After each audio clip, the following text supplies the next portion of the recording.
Bonjour à toutes et à tous. Merci d'être au rendez-vous ce matin pour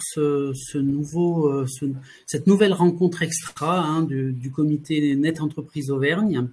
Pour ceux qui ne me connaissent pas, je suis Gilles Andrivet, je suis l'animateur du comité Net Auvergne. Aujourd'hui, je suis accompagné de tous mes amis des autres organismes de protection sociale. Donc, vous aurez en présentiel la caisse primaire d'assurance maladie, vous avez les services de Pôle emploi, la DGFIP, et bien sûr, merci à Didier Kuhn qui est animateur au GIP MDS, qui gère Net Entreprise, le réseau de Net Entreprise sur le territoire. Donc voilà, vous avez cette chance aujourd'hui de nous avoir tous autour de cette table. Et donc, sans plus attendre, je vais laisser la parole à Stéphane Ezard, qui est le pilote du comité Net Auvergne et qui va nous introduire un peu cette séance. Je vous remercie à toutes et à tous. Merci Gilles, bonjour à tous. Écoutez, oui, je suis Stéphane Ezard, je suis le représentant du comité Net. Je suis directeur à l'URSSAF, directeur de la ligne employeur à l'URSSAF Auvergne. Donc, comme le disait Gilles, on est ravis ce matin de vous rencontrer avec nos partenaires des organismes de sécurité sociale, les représentants du GIP MDS, les collaborateurs de l'URSSAF pour cette matinée consacrée à la DSN. Alors, nous allons parler de la DSN et sans vouloir dévoiler le sommaire et le déroulé de ces interventions, nous allons parler de la DSN avec des métaphores sportives pour mieux appréhender les déclarations, les évolutions récentes. Vous dire peut-être aussi en introduction, déjà remercier Didier Kuhn du GIP MDS qui est en charge de l'animation du réseau Net Entreprise, qui va intervenir sur différents points de cette présentation. Didier Kuhn nous avait déjà accompagné l'année dernière lors des rendez-vous extra, lors de cette rencontre extra qu'on avait organisée en Auvergne en présentiel. Dans l'intervalle, vous avez peut-être pu participer au comité utilisateur Auvergne qu'on a mis en place en 2023 avec une rencontre en présentiel avant l'été et puis enfin l'automne pardon, et puis une dernière rencontre qui est intervenue en distanciel. Donc ce matin effectivement Didier va intervenir, Gilles interviendra bien évidemment sur l'animation. Nos collègues de la caisse primaire, de Pôle emploi, des finances publiques, les collaborateurs de l'URSSAF. Donc voilà, je vais laisser la parole à Gilles. Peut-être simplement dire un mot sur l'importance de la DSN et l'enjeu aujourd'hui qu'elle représente à l'heure où effectivement on est particulièrement mobilisé pour arriver à fiabiliser davantage encore les données sociales. Alors en URSSAF, mais pas seulement, parce que effectivement la fiabilité des données sociales vont dépendre les droits sociaux des usagers et effectivement la qualité de ces informations devient ou reste aujourd'hui pour nous déterminante. Donc, on est particulièrement attentif en URSSAF comme dans les autres organismes sur la qualité de ces données. Je suis persuadé effectivement qu'en appréhendant davantage, en maîtrisant davantage la DSN, et bien effectivement, c'est du gagnant-gagnant parce que on a une justesse de déclaration des données sociales. On a le juste calcul effectivement des cotisations associées, mais comme je le disais, on a le juste calcul des droits sociaux pour nos usagers. Gilles, je te laisse la parole. Je ne vais pas faire plus long et vous laisser effectivement dérouler le sommaire de cette matinée. avec cette thématique sportive qui va un petit peu dynamiser, je pense, cette présentation. Et qui est de circonstance, effectivement, dans la période actuelle, avec les événements sportifs qui sont organisés en France. Merci Stéphane. Du coup, oui, événements sportifs. Alors, on va peut-être pas trop revenir sur la Coupe du Monde de rugby. Hein. C'est plutôt un choc pour tout le monde, on le sait. Mais la perspective des Jeux Olympiques l'année prochaine, voilà, nous impulse cette façon de présenter le Net Entreprise avec les métaphores sportives. Alors le sommaire. Ah oui, juste, je voulais quand même vous rappeler que le webinaire est enregistré, que vous aurez à disposition le replay et que vous pouvez poser vos questions dans le petit onglet prévu à cet effet. Voilà, donc on suivra le chat en direct et on répondra à vos questions. Alors le sommaire de cette matinée, eh bien dans un premier temps, on a mis le cap sur la simplification. Donc c'est quoi? C'est tout ce qui est lié à la description de la DSN et puis de l'environnement déclaratif. D'accord. Dans un deuxième temps, on va vous expliquer comment prendre sa licence sportive. On va dire s'inscrire à Net Entreprise parce que déclarer, s'inscrire à Net Entreprise, c'est du sport. Il faut prendre sa licence, il faut s'inscrire. Dans un troisième temps, comment s'équiper par le biais des logiciels de paye. Un quatrième point, ça sera choisir un club et découvrir le terrain d'entraînement. C'est Net Entreprise et tous les services qui sont couplés à Net Entreprise. Ensuite, s'entraîner. S'entraîner, ça va être au préparer au mieux les données de la paye. La compétition, eh bien, c'est le moment où vous allez cliquer et faire votre déclaration. Ensuite, on aura la VAR, l'assistance à l'arbitrage vidéo. Avec les arbitres, donc ça c'est la réception des comptes rendus métiers. Et enfin, on refera le match dans un tout dernier point, voilà, avec les conseils notamment du JPMDS. Voilà. Écoutez, je vais passer la parole à Didier qui va commencer la première partie.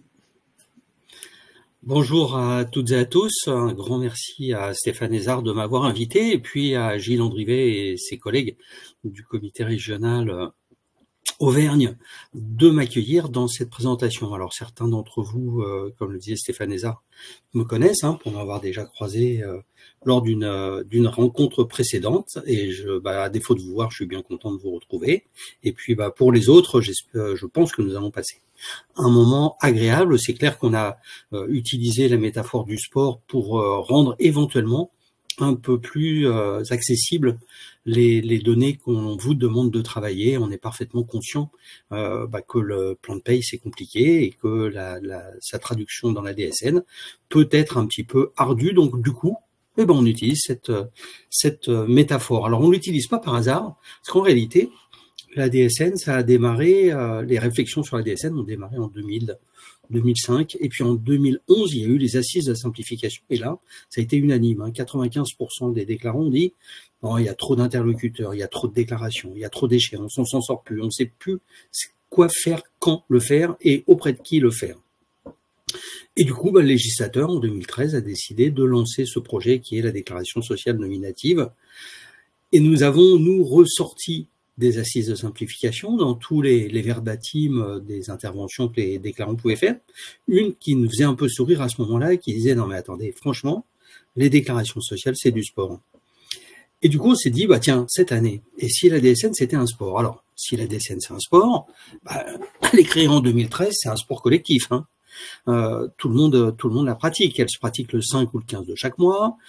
Tous les gestionnaires de paye, les plus néophytes comme les plus aguerris, peuvent participer. On s'est dit, comme c'est un jeu, on va illustrer ça aussi avec des points. Alors, déposer un jeu de données mensuel, ça donne un point, mais déposer un jeu de données mensuel correctement enregistré, lui, c'est 10 points. Bien évidemment, cherchez pas dans votre logiciel où sont les points, c'est dans la métaphore. Tous les joueurs de chaque équipe doivent être présents dans le jeu de données. La DSN, ça emporte les données de tous les salariés, tous les agents. Et les fautes entraînent des avertissements dont les causes peuvent être annulées ou remplacées. J'aurais tendance même à dire doivent être annulées ou corrigées. Alors, bon, puisque la majorité d'entre vous ne démarre pas la DSN aujourd'hui, c'est pas la peine de vous rappeler que la DSN, c'est un flux dématérialisé mensuel, qu'il est obligatoire pour tous les employeurs. C'est aujourd'hui le vecteur déclaratif commun à tous les employeurs, quel que soit le régime, agricole, régime général, et puis depuis 2022, les fonctions publiques. Il se fait à la maille SIRET, un établissement égale une DSN. Il est issu de la paye, donc la DSN, le fichier DSN est créé à la fin de la paye. Il est accompagné de signalements d'événements. Ça, c'est un sujet sur lequel on reviendra cette année, et puis l'année prochaine aussi. On a besoin de ces signalements, c'est absolument impératif. Mais la DSN, ça présente donc une photographie instantanée de la situation d'un employeur, juste pour vous faire sourire, qui est utilisée par 800 destinataires. On a 800 utilisateurs des données qui sont publiées dans la DSN, ce qui est rassurant parce que ça s'applique sur le concept, dites-le nous une fois, qui dit que quand une donnée a été transmise à une administration ou un établissement public, les autres ne doivent pas la redemander, mais doivent effectivement utiliser ce qui a déjà été transmis. En même temps, donc, on a 70 procédures aujourd'hui qui ont été remplacées par la DSN. Dans beaucoup de cas, on oublie les 70 procédures, on n'est que le nez dans le guidon avec la DSN que l'on a à produire et on a tendance à oublier un peu tout ce à quoi elle s'est substituée pour ne plus voir, et c'est normal, c'est humain, que ce que l'on fait aujourd'hui. Dans le même temps, pour rester dans la métaphore sportive, il faut savoir que comme le World Rugby, c'est la Fédération internationale de rugby, la DSN s'adapte chaque année aux nouveautés réglementaires. Il y a eu cette année, pour ceux qui ont suivi le rugby, l'apparition de l'avertissement avec bunker. Vous savez, quand vous voyez l'arbitre sortir un carton jaune et puis croiser ses mains, c'est pas un hommage à Johnny Hallyday, mais c'est simplement pour dire que le carton jaune peut se transformer en carton rouge, donc en expulsion définitive. Comme le Comité international olympique, la gouvernance de la DSN est plurielle, entre tous ces acteurs, tout le monde participe dans le comité des directions de la DSN ou dans le groupement d'expression de besoins des entreprises. Comme pour la danse, l'excellence en DSN, ça peut nécessiter un entraînement journalier, pas forcément toute la journée, mais peut-être que chaque jour, il faut s'y mettre. Et j'imagine que certains d'entre vous sont en train d'hocher la tête en disant ouais, tous les jours j'y suis. Et comme au volleyball, la DSN, elle peut se jouer en un service gagnant quand on est sur un plan de paye simple, après avoir étudié les comptes rendus métiers et avoir corrigé les anomalies ou les écarts qui étaient dus, soit un problème de paramétrage, finalement, la DSN, elle peut parfaitement être juste réalisée par un appui sur la touche envoi, puisque c'est votre logiciel de paye qui crée ce flux. Alors, comment se déroule une partie? La partie, elle se déroule avec un ballon. Bon, on va dire que c'est la DSN. L'objectif, c'est de le mettre dans le système DSN, donc de déposer la DSN, donc le mettre dans les buts, avec des arbitres que sont les organismes de protection sociale. Les joueurs, c'est vous qui allez mettre la DSN dans les buts, grâce à des équipements. Donc les équipementiers, c'est les éditeurs de logiciels, et puis avec des coachs. Et là, c'est le collectif du JIPMDS, c'est-à-dire tous les organismes et puis toutes les parties prenantes, le CNOEC pour les experts comptables, le SDDS pour les éditeurs, enfin vous voyez, tout l'écosystème de la DSN. Bon, comme on vous présente un jeu, bien évidemment, on vous présente les règles. Là, on est vraiment sur comment est structuré un message. Bon, vous allez pouvoir télécharger soit alors avec le petit app PPS, les 3 petits points qui est en bas à droite, en dessous la tête des présentateurs, vous allez télécharger les fichiers, vous allez pouvoir télécharger le PDF de la présentation. Donc, vous pourrez vous y référer. Et vous allez voir que dans ces PDF, il y a des liens hypertextes. Le lien hypertexte, c'est par exemple celui avec lequel est écrit base de connaissances, donc en bleu souligné. Et ça vous donne directement accès. Alors, on vous dit les règles sont toutes disponibles dans la base de connaissances. C'est gentil de le dire. C'est mieux quand on vous indique comment y aller. Donc, si vous cliquez sur ce lien hypertexte, vous accéderez à la base de connaissances dans laquelle on vous invite à poser des questions en langage parlé. C'est pas des codes, c'est pas des choses comme ça à mettre, mais soit par grand thème, soit en langage parlé. Qui sont les joueurs? On a 3 types de joueurs. On a le déclaré, c'est celui qui emploie les individus. On parle d'individu parce que le statut d'un individu peut changer. La DSN va chaîner toutes les données que l'on peut recueillir sur un individu de son premier jour d'activité jusqu'au jour de son décès. Ce qui veut dire qu'on est en capacité de récupérer toutes les données de quelqu'un qui soit agent de la fonction publique et puis le lendemain salarié du régime général et puis quelques mois après salarié du régime agricole. Et ben, quel que soit le régime dans lequel il est, quel que soit son employeur, on récupère toutes les données relatives à ses revenus d'activité sur cette personne, quel que soit le lieu où elle travaille, le moment où elle travaille et le régime c'est le statut dont elle dépend. Il y a le déclarant, c'est celui qui dépose la DSN, généralement c'est vous, si c'est pas vous, c'est votre collègue qui appuie sur le bouton. Ça peut être un des établissements dans une entreprise, puisqu'il peut les faire pour plusieurs. Ça peut être aussi effectivement un expert comptable, ça peut être un SIRAN qui dépose pour un autre SIRAN, et là on parle de tiers de confiance, et vous allez voir qu'on va revenir sur le mandat implicite. Et puis il y a une notion, l'émetteur, alors ça revient de temps en temps. Pour nous, l'émetteur, c'est pas un joueur. L'émetteur, c'est une notion technique qui désigne d'où vient la DSN quand on est dans le mode machine to machine ou quand on est en EDI. C'est-à-dire qu'on ne dépose pas un fichier, c'est automatiquement transféré à l'issue en sortie du logiciel de paye. C'est envoyé directement dans le système d'information. Alors, pour commencer, comme vous le disiez, Gilles, il faut un mandat. Il faut une licence. Je lis en même temps les slides pour savoir ce que je vais vous dire. Donc, il faut prendre sa licence, il faut s'inscrire à Net Entreprise. Le mode de fonctionnement de Net Entreprise, et vous allez voir que ça va éclairer pas mal de questions que vous pouvez vous poser, questions que vous pouvez nous poser dans le petit onglet questions et auxquelles on essaye de vous répondre au fur et à mesure. Donc, depuis la loi Pacte de 2018, on dit que le mandat implicite préside la gestion de Net Entreprise. Dès qu'une personne s'inscrit à Net Entreprise et qu'elle signe la charte Net Entreprise, on considère que tous ceux qui vont suivre, que ce soit des déclarants que cet administrateur va créer, ou que ce soit des nouveaux administrateurs, tous vont être réputés avoir signé la charte, parce que le fait de s'inscrire vaut acceptation de la charte une fois qu'elle a été signée une première fois. Donc ce mandat implicite, normalement, est censé simplifier grandement les choses, sachant qu'on a quand même 3 cas de figure qui nécessitent des droits à des niveaux différents. Le premier, c'est si le service est directement lié à l'acte de paie, bien évidemment, c'est celui qui fait la paie, celui qui fait la DSN, qui va utiliser ce service-là.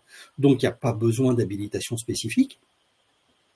Il y a le service qui est lié à la paie, mais qui peut être opéré par d'autres acteurs. Et là, effectivement, il n'y a pas d'habilitation spécifique, sauf si on a de nouveaux SIRET ou hors de la DSN, qui, eux, sont concernés.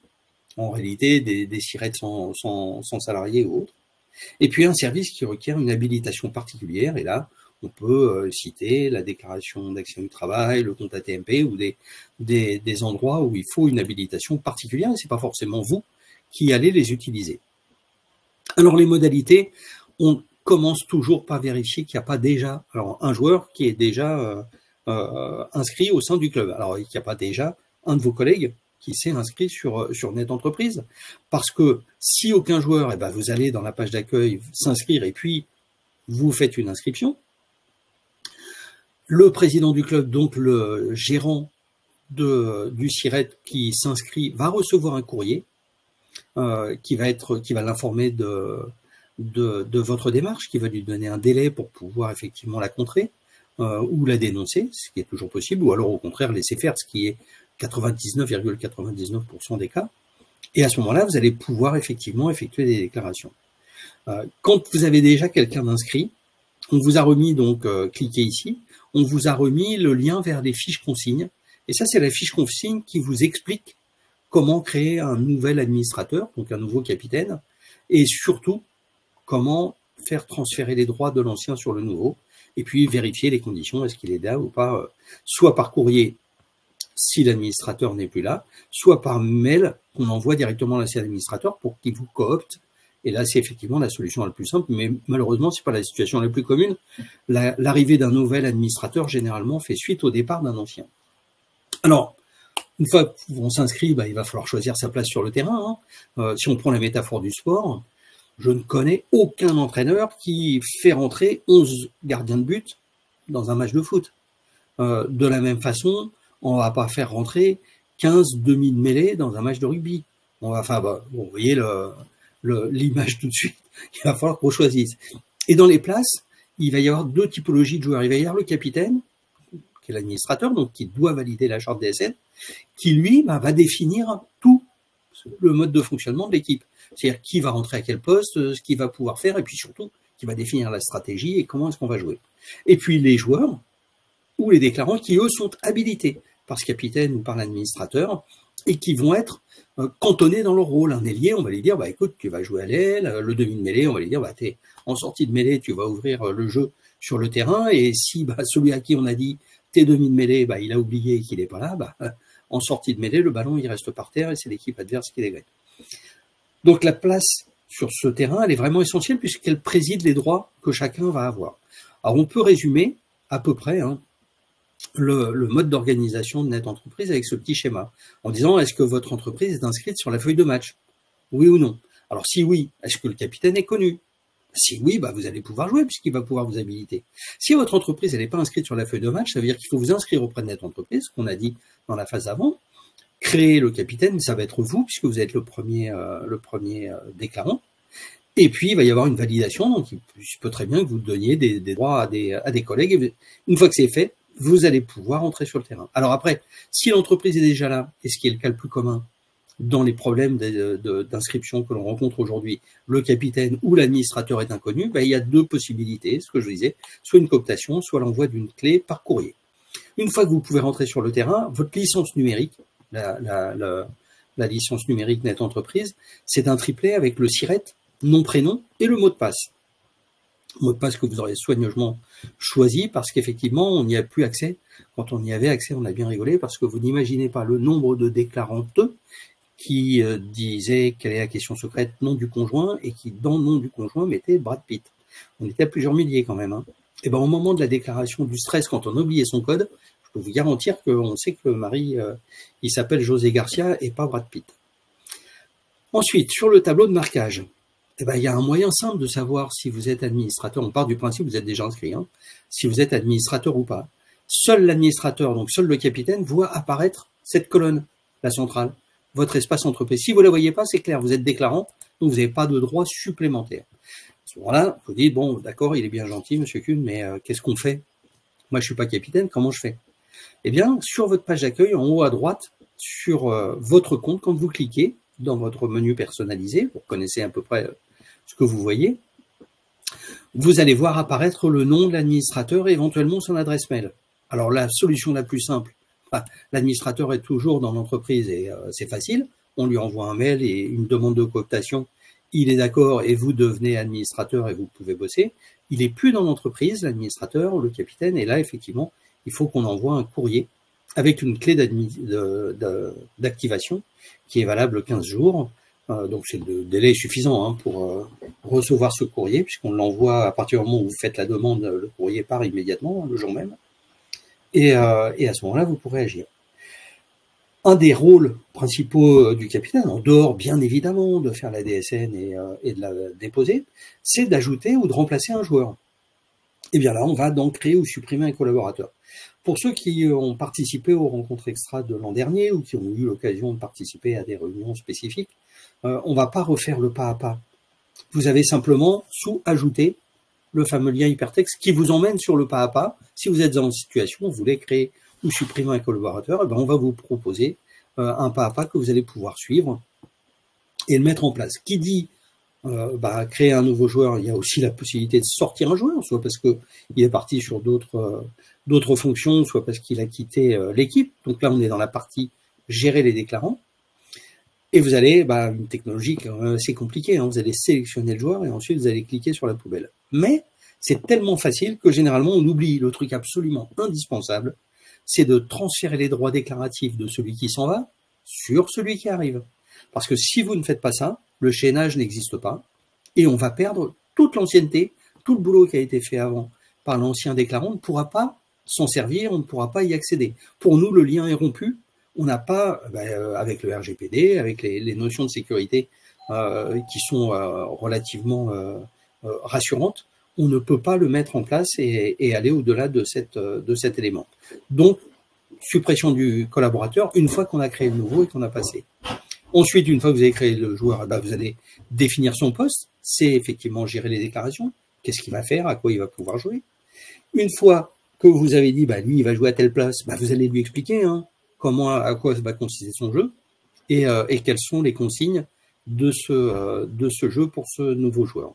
Et là, c'est gérer les habilitations. On parle d'habilitation. Donc, vous avez toujours, là, vous voyez que c'est consigne qui est souligné en bleu. On a toujours ces liens hypertextes qui vous emmènent sur les pas à pas. On ne va pas perdre de temps. En gros, c'est résumé sur cette slide. Trois grandes actions possibles pour l'administrateur. Gérer l'arrivée d'un joueur, gérer le départ d'un joueur, gérer l'ajout d'un SIRET. Vous pouvez très bien, alors soit par croissance externe, acquérir une autre entreprise et du coup, bah, vous allez vous mettre à la gérer, soit vous allez avoir des liens qui vont être créés et il va y avoir à gérer les données sociales pour ce nouveau SIRET.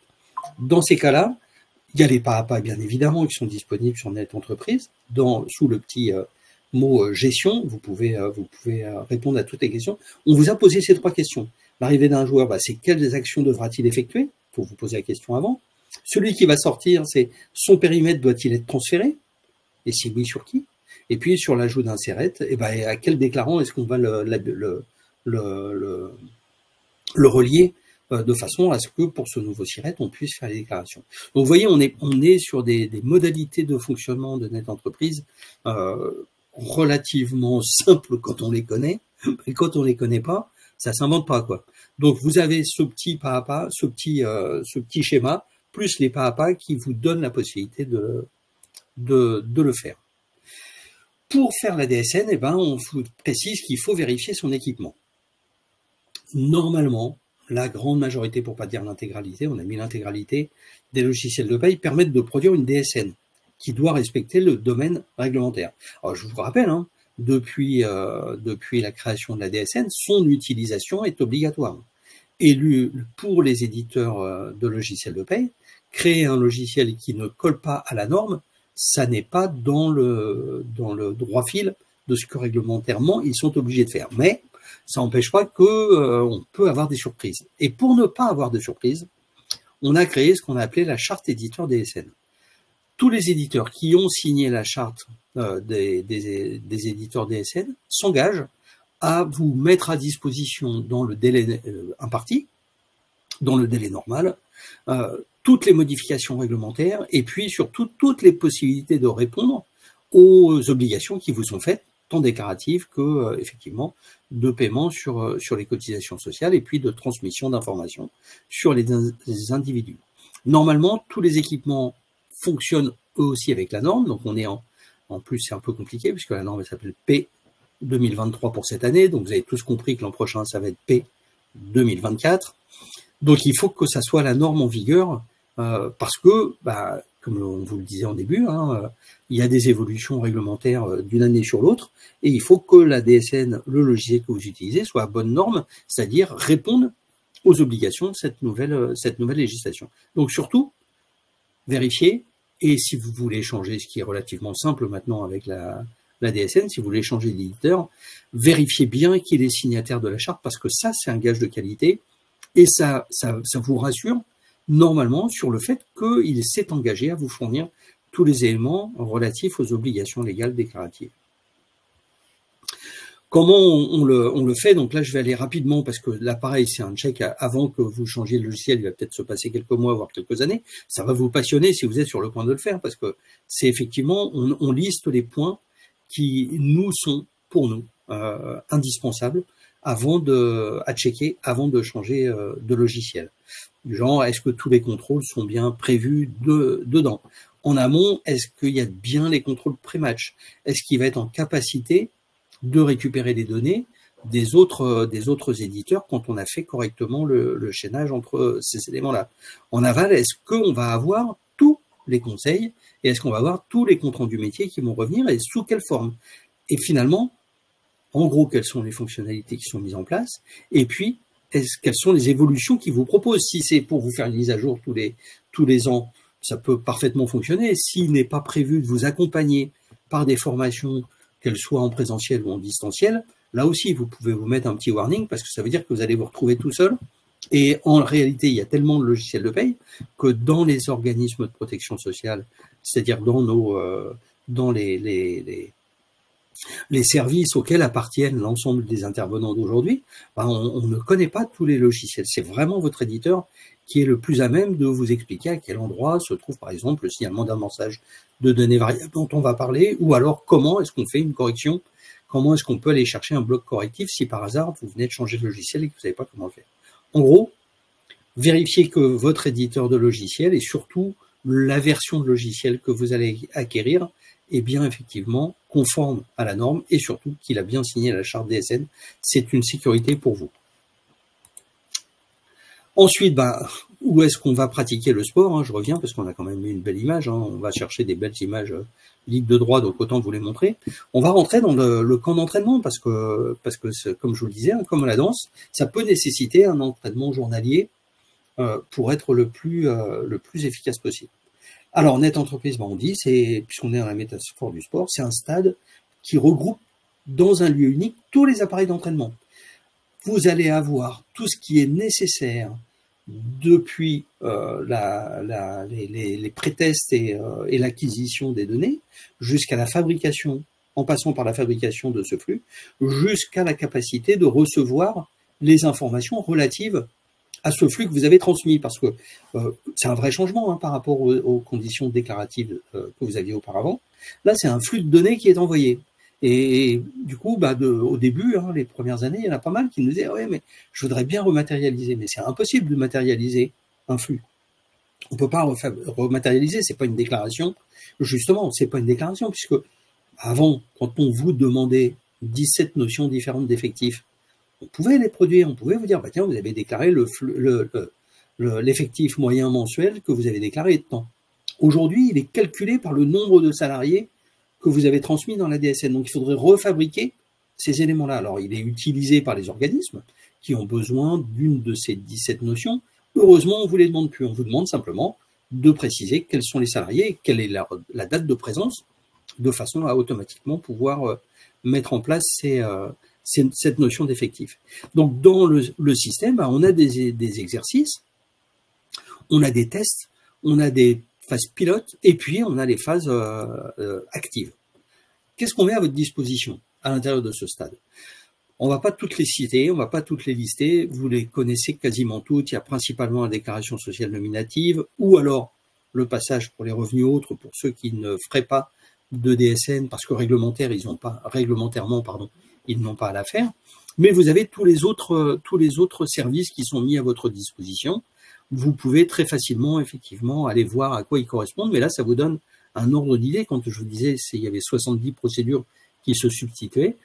Dans les procédures, il y a des déclarations. Alors, il y en a une, l'attestation employeur, qui est dédiée à Pôle emploi, qui va effectivement fermer à fin 2023 dans sa version AED, attestation employeur dématérialisée.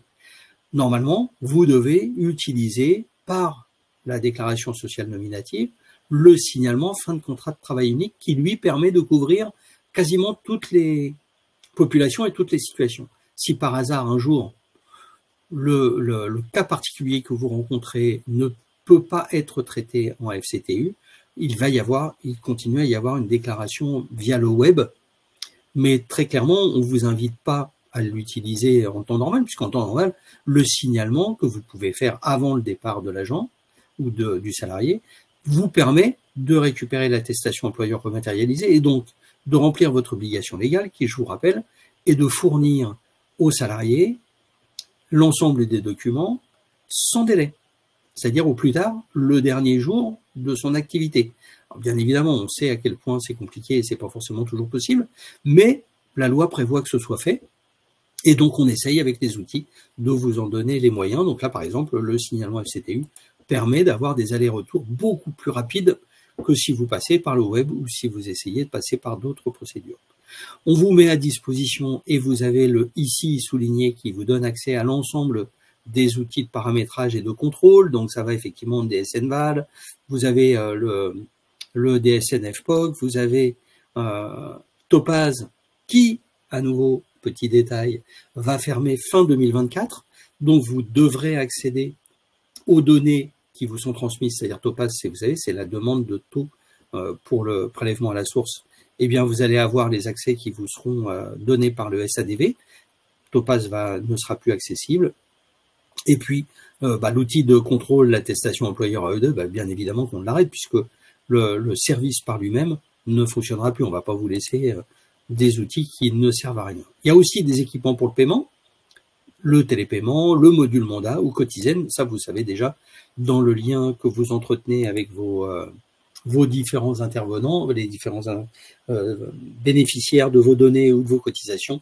Là, en l'occurrence, pour le paiement, c'est les cotisations, si un de ces outils est nécessaire ou si vous êtes déjà en lien avec eux. Et puis, il y a d'autres outils connexes qui sont à disposition des joueurs. Il y a le bouquet MSA, puisqu'il y a beaucoup d'entreprises qui peuvent dépendre des deux régimes, régime général et régime agricole. Et depuis Net Entreprise, vous accédez au bouquet MSA. Mais il y a aussi les autres, comme par exemple le compte ATMP, qui est nécessaire, donc qui est connexe, qui est mis à côté, qui nécessite une habilitation. On va vous en reparler. Mais il y a aussi le CPF, le C2P, le CPF pour le compte personnel de formation, C2P, compte professionnel de prévention. Tous ces outils-là, vous avez des liens, y compris des liens qui vous sont proposés avec les sites de nos membres et de nos partenaires. Et puis, il y a des services qui sont à valeur ajoutée. On a eu l'apparition pour ceux qui sont concernés, de l'indicateur bonus-malus. C'est une modulation du taux de cotisation assurance chômage qui est destiné à limiter le nombre de contrats courts et à pérenniser l'emploi. C'est la volonté du législateur qui l'a mis en place. Bien, du coup, on rajoute, nous, un outil, un simulateur, qui vous permet, comme on utilise des outils de pronostic, si on est dans la gestion du sport, pour les concours sportifs, les paris sportifs ou autres, on a des pronostics. Là, on vous met à disposition un outil qui permet d'imaginer, voire de vous donner une idée relativement très précise du taux, si vous y êtes bien évidemment assujetti, du taux de bonus ou de malus de cette cotisation. Alors, c'est pas le taux réel, lui, il sera juste valable quand il est fourni, mais on est sur une valeur de pronostic. Et puis, mi-2024, on va avoir un service d'indicateur RH qui va vous permettre de visualiser un peu, soit sur votre territoire, soit dans votre type d'activité, comment se situe la moyenne des autres entreprises. Est-ce que vous êtes dans les clous, au-dessus, en dessous? Alors, ça peut parfaitement être des volontés de gestion. C'est pas un système de notation. C'est un système d'évaluation qui va vous permettre effectivement de vous situer au milieu de ces éléments-là. Je vous parlais des fameux, je suis allé trop vite tout à l'heure, les portails de nos partenaires. Donc vous avez par exemple pour les entreprises privées le site de l'URSSAF, le petit lien hypertexte vous emmène dessus, PEPS pour les entreprises publiques, mon espace pour les entreprises comptables et puis mon espace privé pour le régime agricole. On a au sein de Net Entreprise et avec nos partenaires, nos membres, ce qu'on appelle mis en place un cercle de confiance. Le cercle de confiance sont des petits widgets présents donc sur Net Entreprise, mais aussi présents sur les sites des partenaires qui vous permettent, sans vous réauthentifier, de passer de l'un à l'autre. Donc d'aller, si vous voulez, aller sur l'ursaf.fr quand vous êtes sur Net Entreprise, vous cliquez sur le petit widget et vous accédez à votre espace l'URSSAF sans avoir à vous réauthentifier. Ça ne veut pas dire que si vous n'avez pas besoin, si vous avez plusieurs SIRET, de choisir le SIRET sur lequel vous voulez intervenir, mais vous n'avez pas à faire de réauthentification. Voilà, j'espère que je n'ai pas été trop lénifiant dans ma présentation, mais j'ai plaisir de laisser la parole à Gilles pour la suite de cette présentation et je vous retrouve tout à l'heure. Merci Didier. Du coup, toujours dans le cadre des stades et de l'entraînement, nous avons une petite nouveauté pour 2023 qui concerne la taxe d'apprentissage, avec notamment l'ouverture du service Soltea qui est une plateforme qui permet de répartir en fait le solde de votre taxe d'apprentissage. Donc en fait, chaque équipe peut maintenant décider en fait d'affecter une partie de ce financement à un centre de formation en attribuant donc une partie de sa taxe d'apprentissage à des centres spécifiques. Vous avez un lien dans le... Pardon, j'ai pas passé la diapo, excusez-moi. Vous avez donc un lien donc, qui vous permettra de comprendre comment répartir votre solde. Donc une fois par an, comment ça fonctionne? Une fois par an, et cette année c'était jusqu'au 5 octobre 2023, les joueurs peuvent choisir une cible sur la liste disponible pour flécher toute ou partie du solde de la taxe d'apprentissage. Donc en fait, au titre de l'obligation de la formation, Soltea permettra à chaque équipe de financer un centre de formation spécifique, notamment financer donc les joueurs qui lui sont nécessaires ou qui jouent dans la même division. Donc de financer en fait des salariés qui correspondent à leurs besoins. Et donc pour les grands clubs, il existe une procédure d'habilitation qui est spécifique et vous avez un lien donc ici qui vous permettra d'aller directement sur le guide Soltea qui vous expliquera en quoi consiste le service et puis permet de répondre à vos questions si vous êtes mono ou multi-établissement, si vous êtes déjà inscrit à Net Entreprise ou pas, voilà, si vous avez oublié votre mot de passe, etc. Donc vous allez pouvoir ici retrouver le guide Soltea. Alors, pour résumer, la première étape, c'est de calculer le montant qui est dû au titre de la masse salariale, donc de l'année N-1. Ensuite, il convient de déclarer, bien sûr, et de payer le montant à l'URSSAF ou à la MSA via le service DSN, et ça se passe en avril. Et enfin, vous allez dans un troisième temps répartir vers les établissements concernés et par le biais de la plateforme Soltea le solde de votre taxe d'apprentissage. Et ça, c'est entre fin mai, début juin et jusqu'à septembre-octobre de l'année N. Voilà. Je passe la parole à Georges, pardon.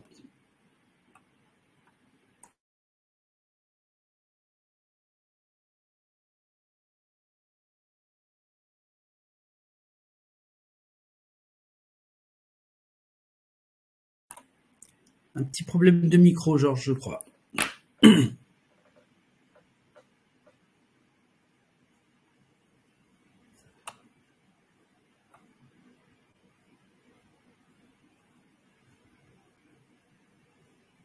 Alors, j'ai réussi à résoudre mon problème de micro. Désolé pour le petit souci. Du coup, on continue dans le stade pour performer. Et dans ces sens-là, on va vous parler du compte entreprise. Du coup, le compte entreprise, il est avec nous déjà depuis un petit moment et pour l'année 2023, on a deux nouveautés. Plus précisément, l'introduction de deux nouveaux télétaires services, notamment un qui permet le dépôt des pièces justificatives que vous pouvez envoyer directement à la Caisse première d'assurance maladie pour les assurés qui sont rattachés au régime général, médiane des sollicitations de la caisse ou par votre initiative, et aussi la possibilité depuis très récemment de saisir pour tous ceux qui n'utilisent pas la DSN, de saisir les périodes de congé paternité, le fractionnement via le compte entreprise. Ces deux téléservices sont accessibles, comme je viens de dire, via le compte entreprise. Et pour l'utiliser, il suffit tout simplement d'être habilité au compte entreprise et être aussi habilité au service attestation de salaire en ligne. Si au niveau des habilitations, tout est correct, il suffit tout simplement de vous connecter à votre compte Net Entreprise. Une fois que vous y arrivez dans le carré, vous avez une pastille qui s'appelle compte entreprise. Vous cliquez dedans et une fois que vous cliquez, vous allez avoir la page d'accueil, c'est exactement la même qui est à l'écran. Et une fois que vous êtes dedans, si toutes les habilitations sont conformes, toutes les options qui sont dans le menu à gauche seront activées et pas grisées. Du coup, si c'est le cas qui sont grisés, n'hésitez pas à contacter le CIS de la CPM de votre département pour avoir un soutien à ces niveaux-là. Et du coup, si c'est pas grisé, c'est tout actif. Il suffit tout simplement d'aller dans la pastille bleue déposer du justificatif d'immunité journalière. À ce moment-là, tout simplement, vous saisissez le SIRET, le numéro de sécurité sociale de l'assuré concerné. Vous allez choisir le motif de l'absence, c'est maladie, maternité, paternité. Du coup, pour l'envoi de pièces justificatives, vous avez tout simplement à saisir maladie pour envoyer, par exemple, un bulletin de salaire ou autre document type. Et pour la saisie de congé paternité, vous allez choisir l'absence paternité. Pendant tout le processus, vous allez voir des infoboules qui vont vous guider dans le processus. Une fois que vous avez choisi votre motif, vous allez télécharger la pièce, vous allez chercher dans votre ordinateur de façon classique comme on fait pour tous les autres envois en ligne. En même temps, vous aurez la possibilité d'ajouter un commentaire pour cette pièce-là. Et une fois que vous avez jeté votre commentaire ou pas, tout simplement, vous pouvez sauvegarder, s'envoyer le document, le dossier il reste en attente dans votre page de compte entreprise pour faire un envoi plus tard si vous avez encore besoin des autres éléments. Sinon, si tout est bon, si tout est prêt, vous avez tout simplement cliqué envoyer directement les pièces. Et à ces moments-là, le document ou les périodes de congé fractionnement vont être automatiquement et immédiatement envoyés à la CPM de rattachement. Et tous ces processus-là, ça va faciliter la rapidité de traitement et minimisant tous les retards qui sont souvent attachés à retard dans la poste quand vous avez une pièce en recommandé. Donc, dans ces cas-là, il n'y a pas de délai d'envoi. Souvent, les pièces arrivent dans le jour même. Il y a traité directement dans les corbeilles de la CPM. Merci. Merci Georges. Maintenant, je vais vous parler de la fiabilisation des données. Alors, c'est extrêmement important pour nous, donc pour les organismes collecteurs, bien sûr, puisque comme on collecte des fonds, on se doit de les répartir de manière le plus juste possible aux caisses prestataires, bien sûr. Et puis, bien sûr, l'enjeu principal, ça va être le droit des salariés qui en découle. Hein. Donc, la fiabilisation est un axe extrêmement important pour nous dans le cadre de la DSN. Alors, ça repose sur 5 leviers, cette fiabilisation. La première, c'est la conception d'une norme DSN. Effectivement, il faut qu'on parle tous le même langage. Il faut qu'on contrôle la norme à l'émission de la DSN, donc, pour être sûr que tout va bien se déporter correctement. Et ensuite, la vérification de la bonne implémentation dans les logiciels de paye.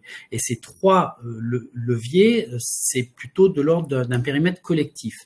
Et après, chaque organisme de protection sociale va avoir comme levier le contrôle métier qui est réalisé à la réception de la DSN, c'est-à-dire chaque organisme va vérifier la fiabilité de ces DSN à la réception et assurer derrière, dans un 5e point, des campagnes de fiabilisation qui permettent de résoudre effectivement les anomalies qui peuvent être constatées sur les déclarations qui sont opérées. Voilà.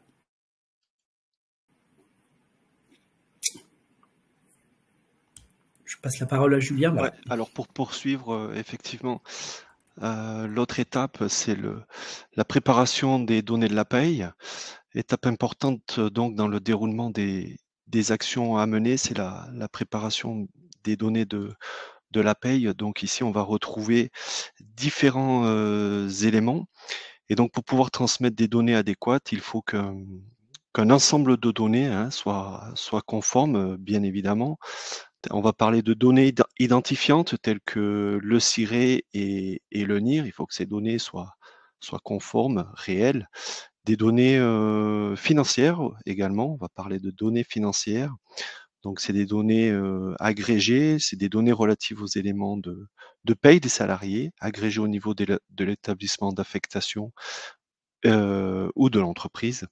Et aussi, on va parler des données nominatives. Donc, c'est des données de ressources humaines issues de la paye valorisées au niveau du salarié, tel que un contrat, par exemple.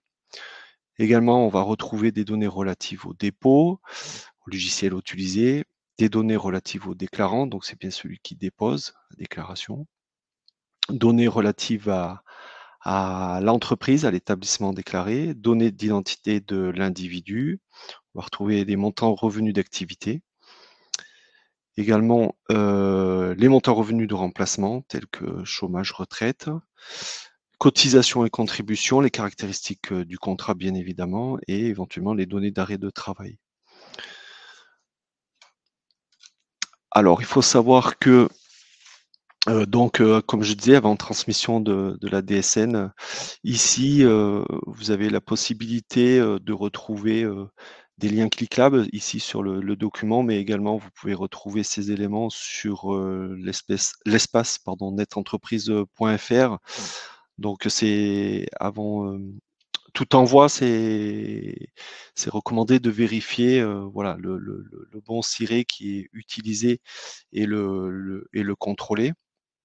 Donc à travers ce lien-là, vous avez accès à la vérification du SIRET, au contrôle d'un SIRET, est-il reconnu, permet effectivement de vérifier certains éléments avant transmission.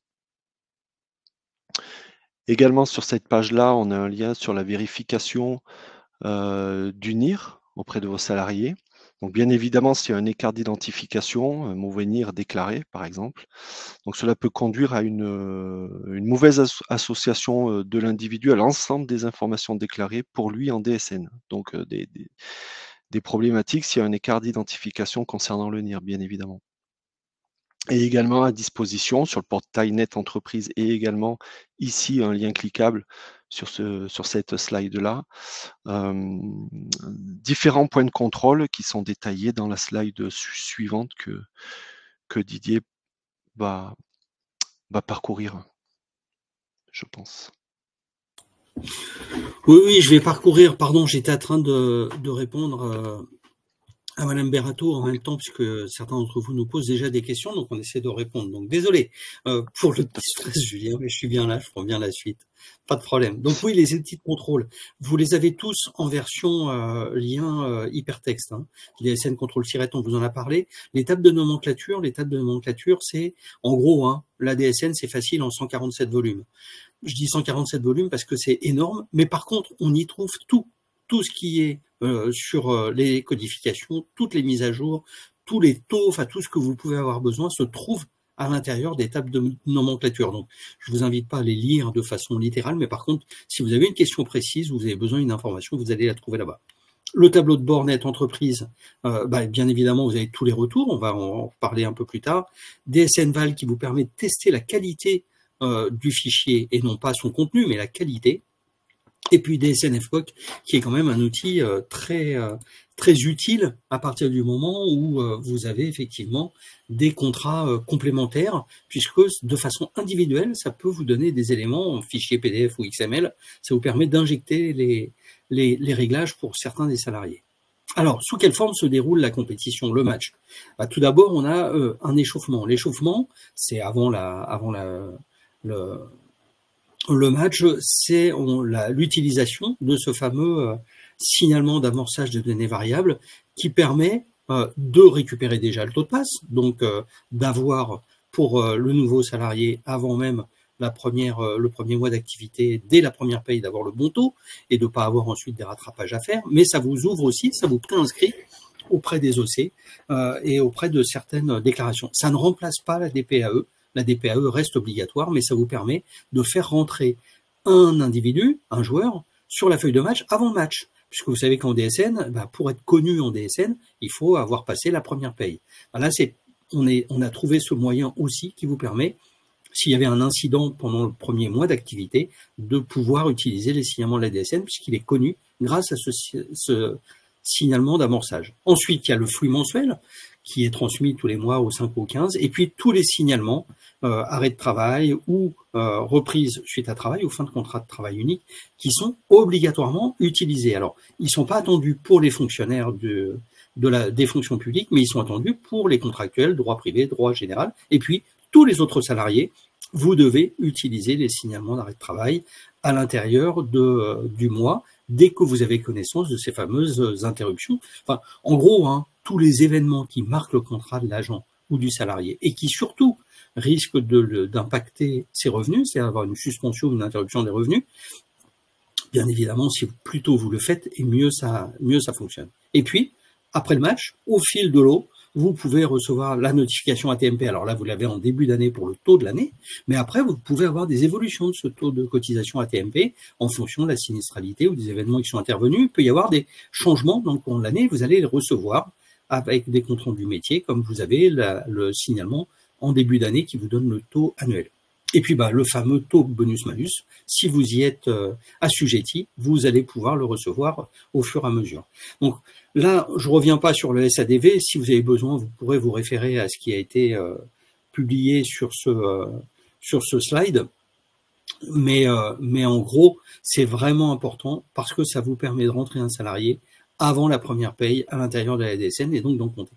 Maintenant, on vous conseille de ne l'utiliser qu'à la première heure d'activité. Ne créez pas un signalement d'amorçage de données variables avant que l'individu soit réellement rentré dans l'entreprise ou sur son lieu de travail, parce que sinon, après, il va falloir effectivement le faire sortir, ce qui n'est pas du tout utile. Mais on a besoin de cet élément. C'est une facilité, ça va devenir quelque chose. Je vous disais, ça va remplacer Topaz et ça permet de le faire rentrer. Et donc, je laisse la main à Anthony Mérigot qui va prendre la suite sur la slide suivante. Je te remercie, Didier. Donc, effectivement, dans les temps de préparation avant le match, donc avec la notion illustrée de carton jaune et de carton rouge, donc vous avez les contrôles qui sont opérés au moment du dépôt, avec pour objectif de vérifier que les règles du jeu sont respectées.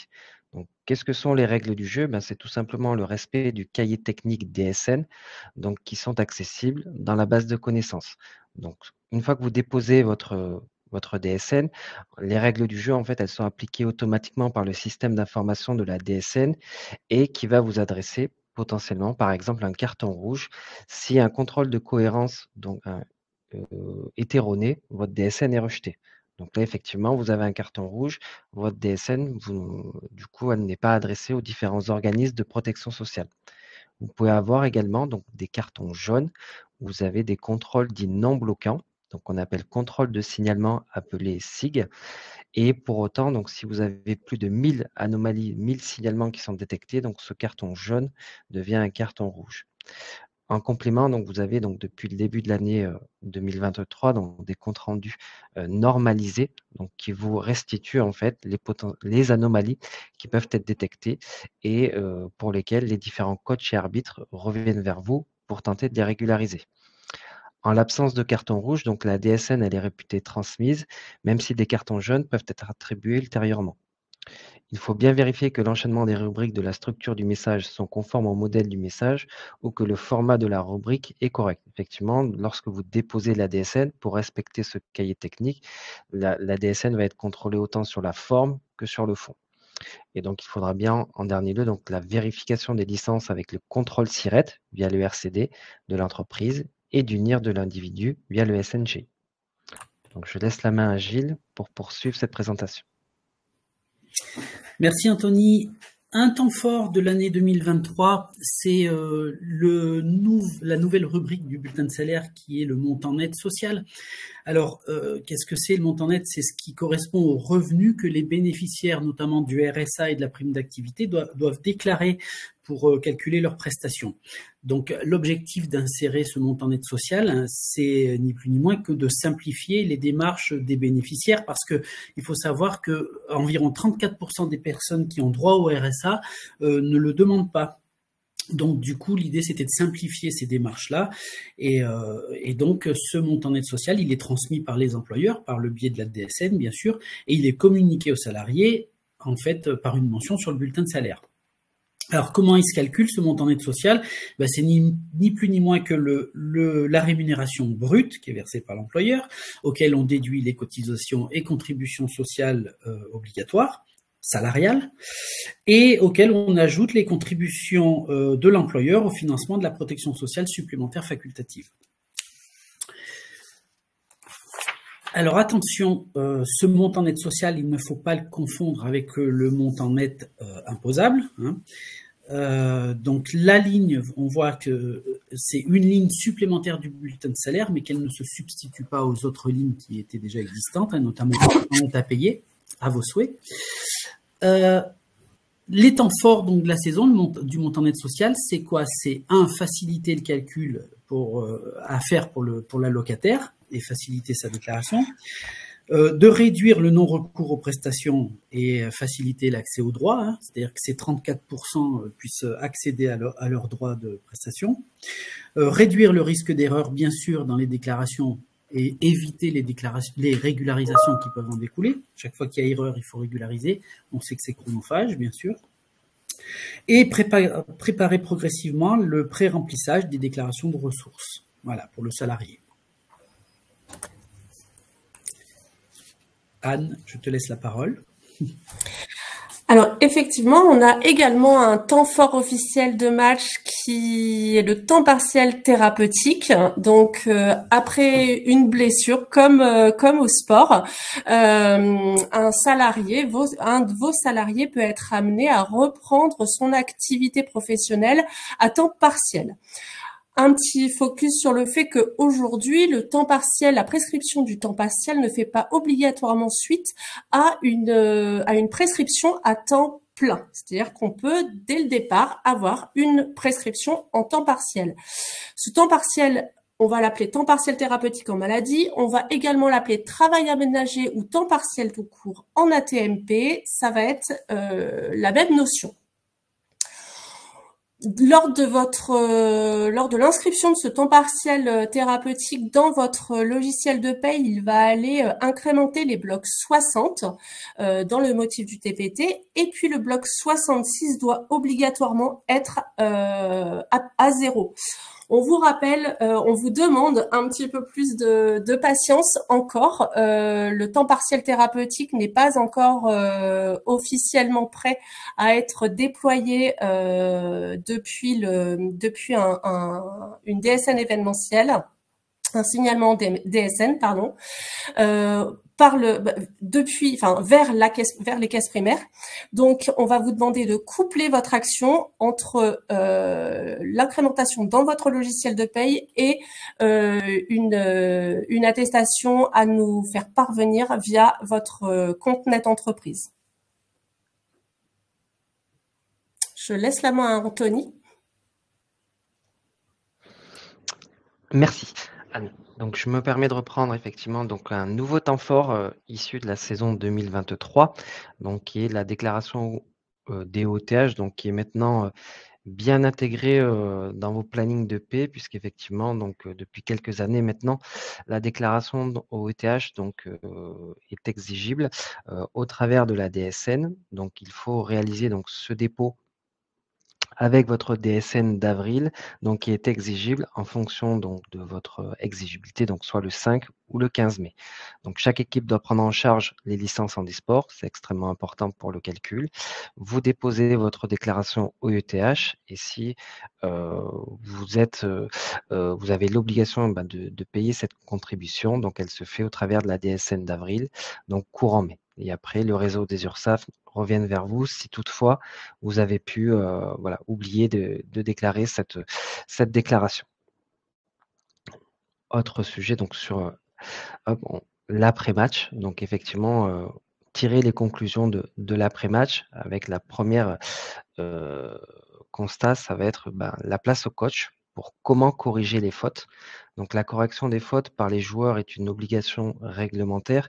Effectivement, le sujet de la DSN vous permet de recouvrir l'ensemble des cotisations, mais aussi de garantir à l'ensemble de vos salariés tous les droits. Donc, il faut bien entendu corriger les fautes pour que l'ensemble des droits de vos salariés puissent bien être portés au travers des différents organismes de protection sociale. Donc, pour éviter de faire 2 fois la même faute, donc si la faute elle est détectée avant le match, vous avez la possibilité de faire une DSN dite annule et remplace. Donc, vous pouvez le faire jusqu'à la veille de l'échéance à minuit. Si la faute est détectée pendant ou après le match, à ce moment-là, donc la correction ne pourra être effectuée qu'au match suivant en précisant le match d'origine de la faute. Effectivement, au travers notamment de blocs régularisateurs, si vous êtes amené à faire une correction, il faudra bien faire des blocs changements sur les périodes concernées.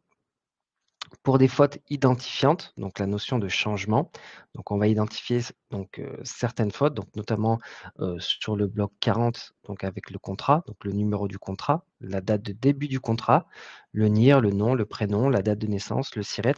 Donc ça permet d'identifier le joueur et de faire le lien entre les différents matchs où il joue et de faire le lien avec sa licence chez les organismes de protection sociale. Il est alors nécessaire d'effectuer un remplacement, donc on appelle un bloc changement, qui fera le lien entre l'ancien et le nouveau poste. Cette méthode s'applique également à certaines fautes non identifiantes, mais nécessaires pour suivre le joueur dans ses différents clubs. Vous avez d'autres fautes pour lesquelles les joueurs ont le choix entre 2 méthodes en fonction de leur capacité technique. Donc 2 choix sont proposés. L'un, donc c'est la méthode de remplacement dite annule et remplace. Dans le match portant la correction, on sort un joueur plus fort. Donc là, dans l'exemple, on va sortir un joueur de rugby de 120 kg et on fait rentrer un joueur plus rapide de 70 kg. On a également donc une autre méthode qui est l'handicap ou la chance, donc dite de différentiel. On peut ajouter le poids du cheval, donc là c'est l'handicap, ou choisir un jockey plus léger, c'est la chance dans la compétition du mois courant. Donc, place au coach, je laisse la main à Gilles pour vous présenter cette slide-là. Pardon. Oui, merci Anthony. Du coup, plusieurs moyens de signaler les fautes, les anomalies DSN. Alors le premier, ça va être l'accusé d'enregistrement électronique. Là, forcément, s'il y a un rejet, c'est directement le carton rouge puisque la DSN n'est pas passée. Ensuite, vous avez les certificats de conformité avec des bilans d'anomalies. Et au-delà d'un certain nombre d'anomalies, la DSN va être purement et simplement rejetée. Le troisième moyen, ça va être le bilan d'identification des salariés. Donc là, c'est une mise en parallèle avec le SNGI. Le SNGI, c'est le référentiel des identités. Donc, qui va permettre de fiabiliser les données individuelles des salariés qui sont contenues dans la DSN. Ensuite, vous avez les CID, les bilans de contrôle interdéclaration. Donc là, dès lors qu'il y a une non-satisfaction d'un des contrôles, eh bien, elle est signalée. Par contre, ça ne sera jamais rejeté, ce sera que des cartons jaunes. Voilà. Et enfin, vous avez les comptes rendus métiers, donc qui sont réalisés par les organismes de protection sociale et qui font remonter les anomalies qui sont détectées à chaque déclaration qui les concerne. Voilà, dans leur propre système d'information en fait.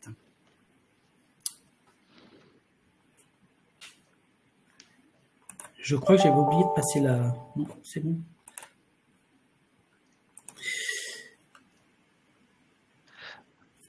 Oui. Non, Gilles, c'est bien à moi de poursuivre, c'est que... Comme tout à l'heure, Didier, je me permettais de répondre à une question de M. Bailly dans le chat, ce qui explique le petit délai pour reprendre la slide. Donc, place au coach, toujours sur cette thématique-là. Donc, les comptes rendus, donc métiers normalisés. Donc, pour ceux qui étaient présents notamment lors du premier C'est utile que nous avons organisé en présentiel. Donc, le sujet fil rouge était les comptes rendus métiers où nous avons pu vous les présenter. Donc, il est essentiel pour les joueurs de traiter des anomalies mises en évidence dans les comptes rendus métiers, mises à disposition par chaque coach en sortie des parties ou signalement transmis, afin d'effectuer par la suite des corrections nécessaires si besoin.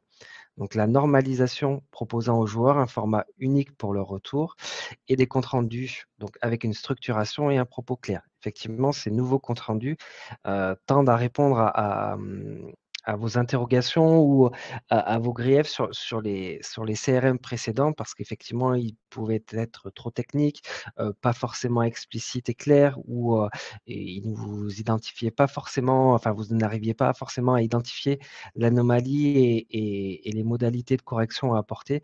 Donc, ces nouveaux comptes rendus métiers donc, qui rentrent au fil de l'eau donc, depuis le début de l'année donc, tendent à répondre à ces interrogations avec une règle de jeu donc, qui est le format NEORES, donc norme d'échange optimisé des retours sociaux, donc, qui permet une automatisation, l'intégration quasi automatisée des retours pour amener plus facilement à une correction.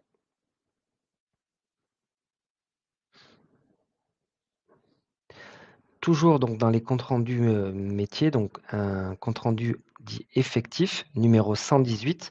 Donc celui-ci, il remonte sur la feuille de match les joueurs identifiés par l'URSSAF et la MSA. Donc la notion d'effectif est extrêmement importante puisque ça permet le calcul de certaines contributions, donc notamment pour la déclaration EUTH, la CSA.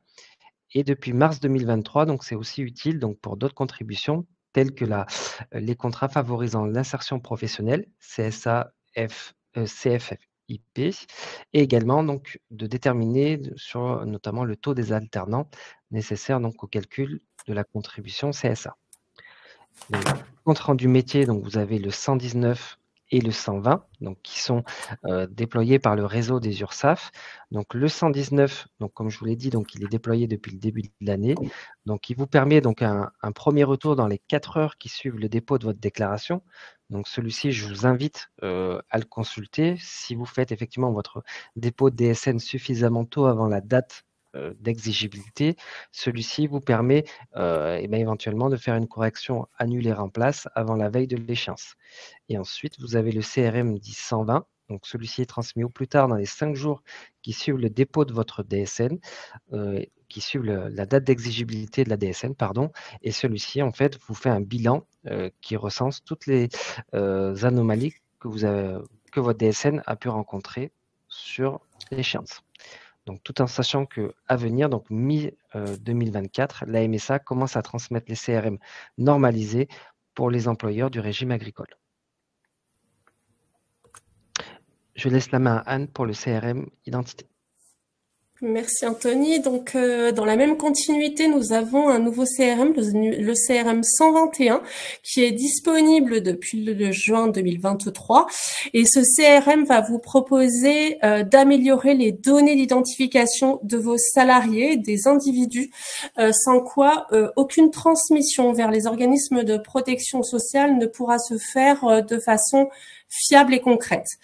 Donc, comment il s'opère ce compte rendu et identité? Il va être émis uniquement en cas d'anomalie. Si le système détecte une anomalie, et l'anomalie la plus grave, on va dire, c'est lorsque le système ne détecte pas votre salarié. Dans ce cas-là, il va détecter une anomalie entre la déclaration que vous allez faire vous par le biais de votre DSN mensuel et les données d'identification qui vont être présentes au système national de gestion des identifiants, c'est-à-dire le SNGI. Dans ce cas-là, vous allez avoir une anomalie bloquante. On va vous inviter à vous tourner vers les caisses primaires, dont dépend votre salarié, pour leur faire part en fait de cette anomalie, et la caisse primaire va pouvoir en fait se mettre en relation avec votre salarié, demander les informations utiles pour la mise à jour de son fichier. Et à ce moment-là, à la prochaine DSN, l'anomalie devrait ne plus intervenir. Donc, vous n'aurez plus cette anomalie dans votre compte rendu métier identité. Anthony, je pense que c'est de nouveau à toi. Merci Yann. Donc, un nouveau CRM donc, qui est le numéro 117 en lien avec le dispositif bonus-malus. Donc, depuis 2022, donc, ce CRM emporte le taux de modulation applicable aux cotisations d'assurance chômage bonus-malus. Une nouveauté donc, depuis septembre 2023, c'est qu'il emporte donc, le taux modulé du bonus-malus, mais aussi celui BMCCP, donc de la caisse des congés payés, donc, qui est ajouté pour la modulation 2023. Donc, il y a un taux qui est systématiquement maintenant porté dans le CRM 117, quelle que soit l'équipe concernée. Et en complément de ce nouveau service donc, qui est mis à la disposition des équipes, donc, vous avez la liste des séparations donc, qui permet notamment le calcul de ce taux bonus-malus.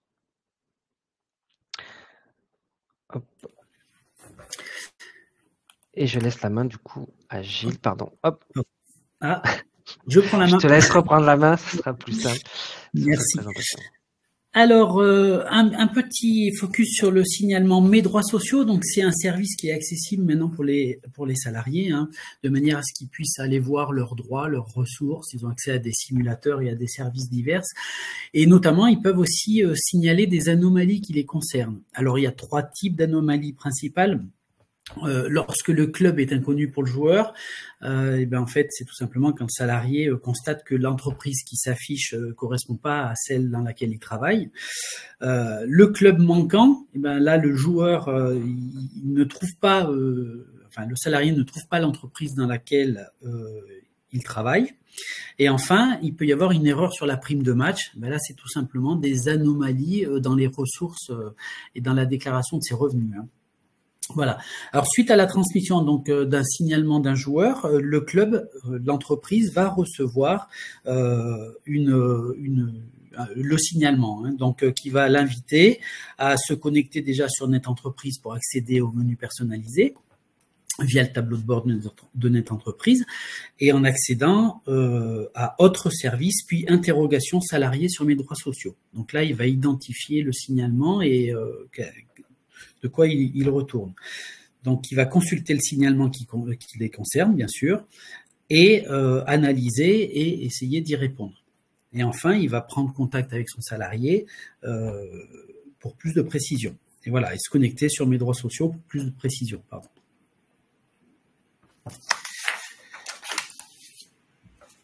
Alors, maintenant, les conseils, on refait le match. un petit point sur la qualité du jeu de données, parce que effectivement la qualité c'est l'affaire de tous, hein, et on est tous concernés là-dedans.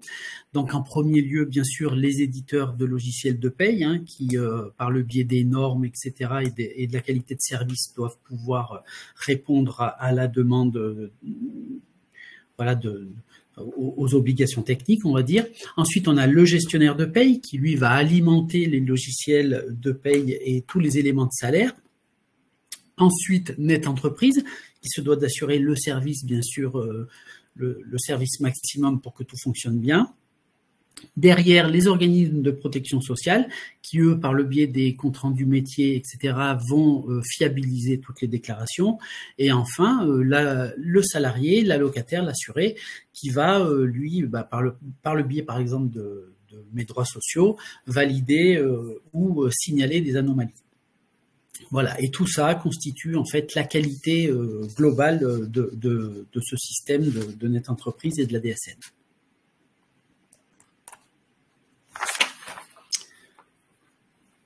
Annabelle, peut-être? Oui. Oui, voilà, donc également dans la suite la loi pour un État au service d'une société de confiance, donc ESSOC, a bien sacralisé le droit à l'erreur. Donc un club, s'il constate qu'il a commis une erreur et que c'est la première fois et surtout qu'il est de bonne foi, il peut corriger cette erreur sans risquer une sanction consécutive à ce manquement. Donc, il y a la capacité aussi pour la DSN donc, de corriger une erreur sur l'échéance suivante. Donc, la DSN du mois principal déclaré plus 1 sans risquer de pénalité. Et il y a également un site oops.gouv.fr sur lequel vous pouvez trouver tout un tas d'informations sur les erreurs les plus courantes et comment les corriger. Alors, la qualité de la DSN, oui, c'est l'affaire de tous, parce que les impacts des données erronées en DSN, elles sont directes sur les salariés et surtout sur leurs droits et leurs prestations. Donc, une cotisation exacte, ça génère un juste droit pour les individus. Donc, chaque maillon de la chaîne participe à la qualité globale qui est nécessaire et tous les chiffres sont importants. Voilà, même si certains peuvent paraître anodins, en fait, non, chaque chiffre a son importance dans la DSN. Alors, la qualité des données, bien sûr, elle permet le calcul au fil de l'eau des droits maladie, chômage, retraite, les droits à congé pour toutes les entreprises qui sont affiliées à des caisses de congé, hein, on passe notamment BTP, transport ou la manutention portuaire. Ça permet la simplification des démarches hein, pour les prestations de solidarité, normalement on l'a vu. Ça permet aussi le prélèvement à la source. Ça permet la plupart des opérations de recouvrement de cotisations, l'appui aux aides aux entreprises, le suivi du dispositif des politiques publiques et ça permet aussi d'établir des statistiques publiques sur la gestion des salariés. Alors on a un focus sur la base de connaissances, on a un lien, vous verrez dans le support, hein, qui vous donne accès aux bases de connaissances afin d'améliorer la qualité déclarative de vos DSN. Voilà.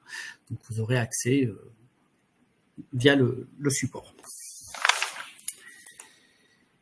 Alors, un point important, bien sûr, dans la qualité, c'est que le SIRE, il est capital pour identifier les équipes. Hein. Donc, c'est lors de la création d'un SIRE à l'INPI, en fait, aucune compétition, c'est-à-dire aucune déclaration ne pourra démarrer pour une nouvelle équipe si la licence n'a pas été établie. Donc, il faut une déclaration préalable à l'embauche qui soit enregistrée sur Net Entreprise ou sur ursaf.fr. En cas de transfert, ce qui est extrêmement important, c'est-à-dire changement de SIRET, ça peut être un changement d'établissement par exemple, il ne faut jamais fermer l'ancienne équipe tant que la nouvelle n'est pas créée. Voilà. Pour rappel, le service DSN contrôle SIRET de Net Entreprise permet de vérifier l'acceptation de l'équipe avant la compétition. Merci Gilles. Donc comme un SIRET est primordial, en fait, l'identification de votre salarié l'est tout autant. Alors l'identification, elle va passer par le numéro d'identification au registre, ce fameux NIR que vous retrouvez notamment sur toutes les cartes vitales. Il va être composé donc d'une série de numéros, on le sait, hein, le premier c'est dissocié le sexe, le deuxième c'est l'année, etc. Mais ce NIR, en fait, donc il va être donné à tous les individus nés en France. Et il est attribué dès la naissance par l'INSEE. Par contre, effectivement, vous pouvez être amené à embaucher des salariés qui n'ont encore pas de NIR, notamment des salariés étrangers. Donc, pour ce faire, en l'absence en fait de NIR, vous pouvez vous rendre sur le lien que l'on vous a mis, qui va pouvoir vous faire créer un NTT, un numéro technique temporaire, et avec cette création en fait va découler ensuite la demande pour un numéro définitif, donc au numéro d'identification du registre. Avant de passer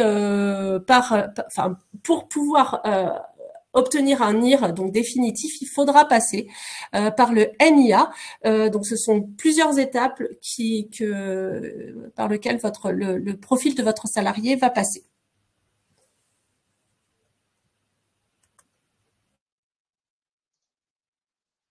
Merci Anne. Donc toujours dans la thématique, on refait le match. Donc sur la complétude et la bonne complétude du contrat qui est enregistré pour un salarié. Donc c'est indispensable comme le NIR et le SIRET. Et donc attention avec un petit carton jaune illustré donc sur les modalités d'exercice du temps du travail et de la quotité de travail versus quotité de référence. Effectivement, donc on prend l'exemple d'un salarié qui est à temps partiel, donc on appellera le remplaçant, donc qui rentre à la mi-temps et qui a été déclaré donc sur la feuille de match comme ayant joué la totalité de la rencontre. Donc à ce moment-là, un salarié à temps plein. Donc il y a une incohérence entre les modalités de son intervention dans le match, temps partiel, et les quotités de travail indiquées, donc c'est le nombre d'heures de travail correspondant à un temps plein. Donc vous avez donc les valeurs qui sont renseignées dans ce bloc contrat, où également vous avez un petit visuel en bas à droite sur le cahier technique. Donc les impacts en cas d'erreur, donc c'est sur les droits chômage, donc maladie et retraite. Donc les dispositions réglementaires applicables ne seront pas en concordance avec la modalité de travail et une incohérence entre les quotités du contrat et la modalité d'exercice. Donc un exemple, une personne qui change de temps plein à temps partiel, la modalité d'exercice change, mais pas les quotités mentionnées dans la rubrique 40.013. Donc, toujours dans cette même thématique, donc la notion de quotité du contrat, donc la durée de match d'un match de rugby, donc là, l'illustration, c'est 80 minutes, donc qui est déclaré comme un match de football de 90. Donc là, on a une incohérence. Donc la rubrique quotité de travail du contrat, donc dans la bloc S21G0040.013, donc doit être valorisée par la durée du temps de travail porté au contrat. Donc les cas d'erreur, c'est des erreurs de cohérence entre la modalité en rubrique 14. Le deuxième cas d'erreur, donc c'est parfois la quotité est renseignée à 0 alors que le nombre d'heures du contrat de travail doit être indiqué. Ce qui est déclaré doit correspondre à la durée portée sur la feuille de match. Et enfin, troisième cas d'erreur, donc l'erreur sur l'unité de valeur de quotité en rubrique 11, il faut que cette unité de mesure soit cohérente avec la valeur enregistrée en quotité de contrat. Donc les impacts, donc c'est des impacts donc on revient toujours sur la même thématique, donc sur les droits de vos salariés, donc ça peut être le droit sur l'assurance chômage, la maladie ou la retraite. Donc pareil, une petite capture d'écran donc sur le cahier technique DSN, donc qui reprend effectivement ces notions de valeur.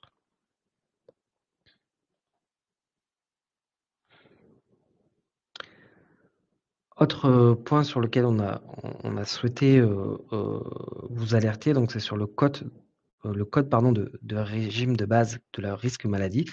Donc effectivement, un joueur déclaré avec un code risque MSA réservé aux jardiniers du stade. Donc si le code régime maladie est erroné, effectivement, ça va avoir un impact sur le calcul des droits de l'assuré. Un salarié qui est par exemple éligible à la MSA et qui est déclaré sous la valeur de 100, donc qui est le régime général, forcément dans le calcul des droits de ce salarié-là, il va y avoir une incohérence et le calcul sera différent.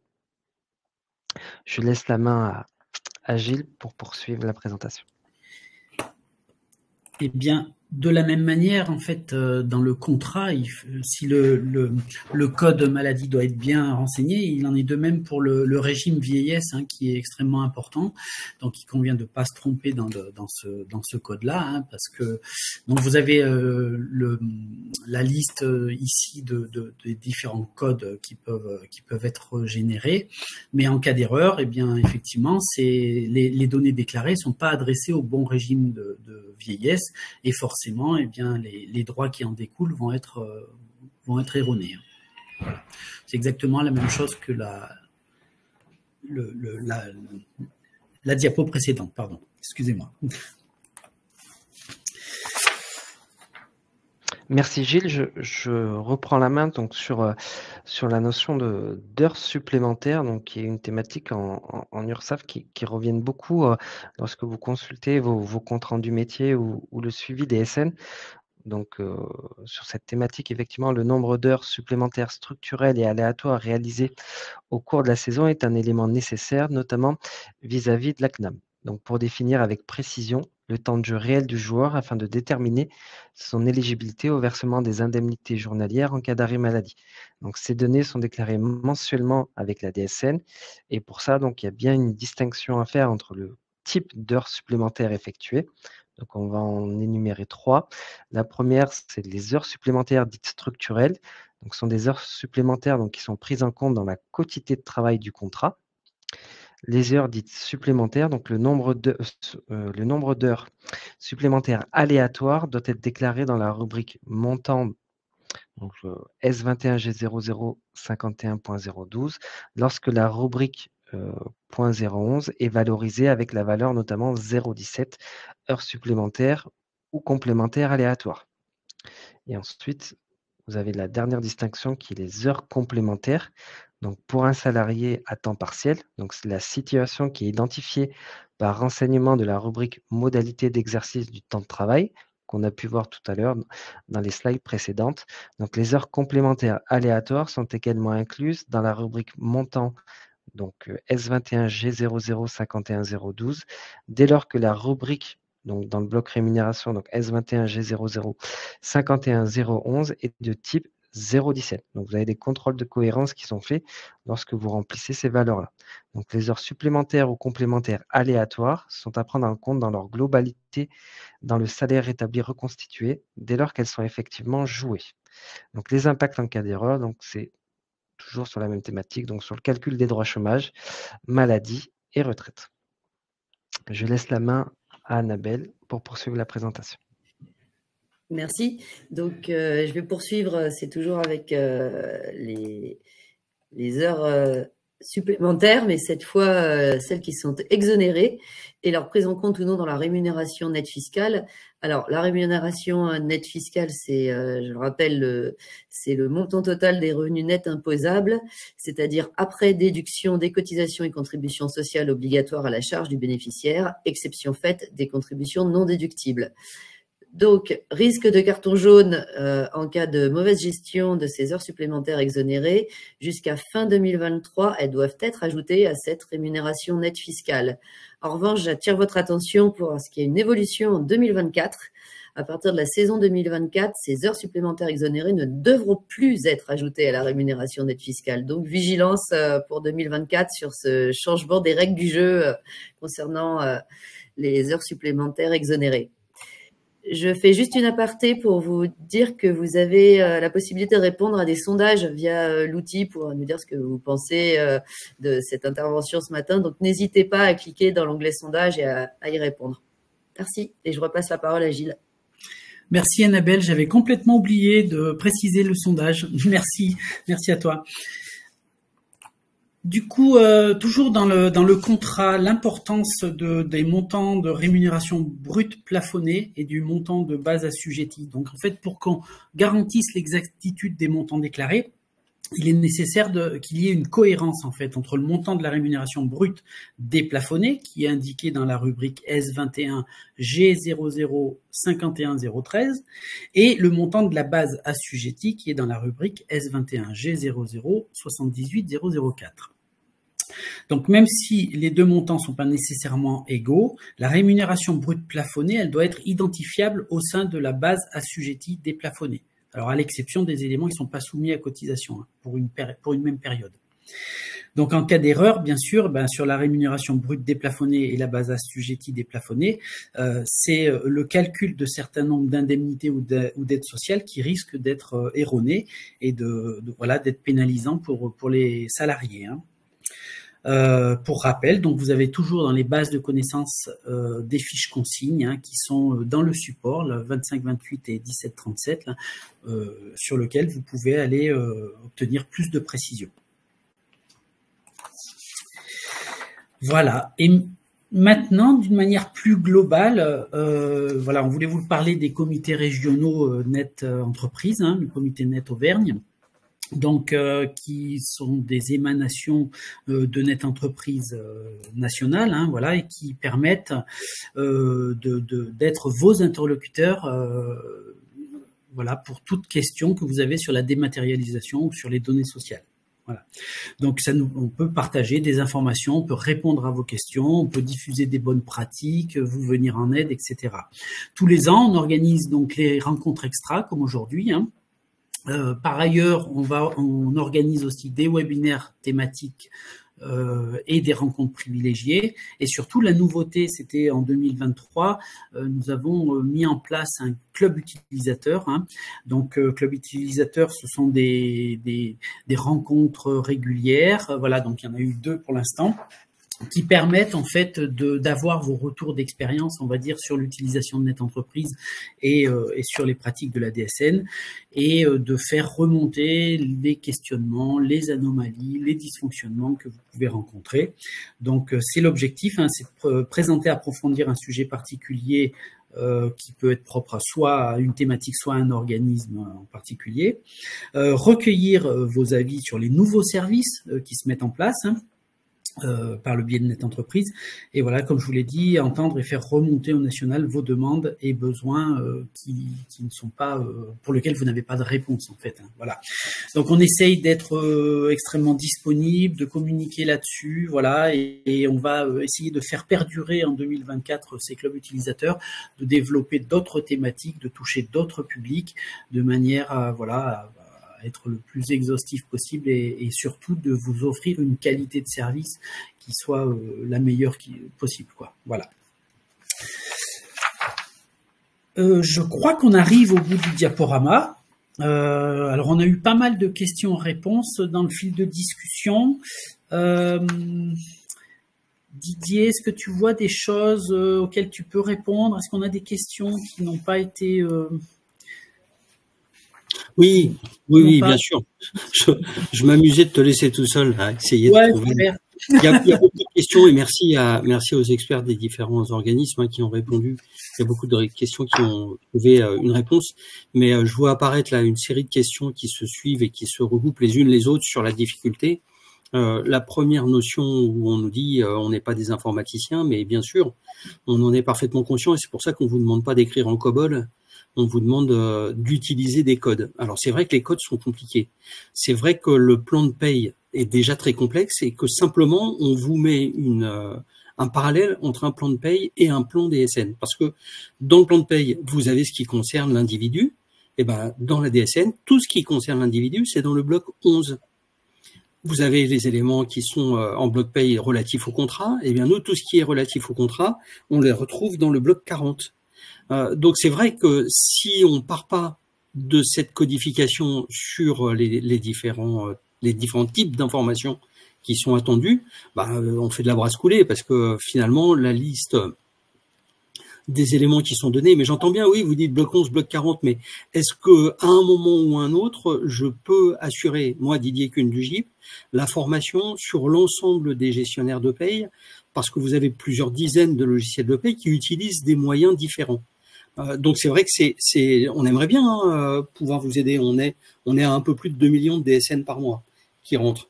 Donc ça veut dire qu'on est en face d'à peu près, il y a autant de DSN que de SIRET, donc on est sur beaucoup de cas particuliers, mais aussi beaucoup de cas de communs. C'est clair que si on vous met une règle à un endroit, un schéma avec l'ensemble des différents blocs qui sont en place, ça va vous simplifier la vie. Si je vous dis que ce document existe déjà dans la base de connaissances et qu'il est disponible, le vrai problème qui se pose, c'est est-ce qu'à un moment ou un autre, les gestionnaires de paye ont suffisamment de temps pour aller se former et donc du coup pour s'informer sur ces nouveautés qui sont mises à disposition? Et là, malheureusement, malgré toute la bonne volonté de l'ensemble de mes collègues, et que ça soit à l'intérieur du GIP ou dans les organismes, c'est une notion qu'on ne saura pas forcément donner. Donc j'entends bien que ça soit pas forcément quelque chose qui soit naturel. Juste pour information, quand au départ on a mis effectivement la mise en place du nom des salariés dans le logiciel de paye, ce qui nous est remonté des logiciels de paye, des gestionnaires de paye, c'est de nous dire attendez, vous rigolez. Et quand on a plusieurs membres d'une même famille dans l'entreprise, on fait quoi?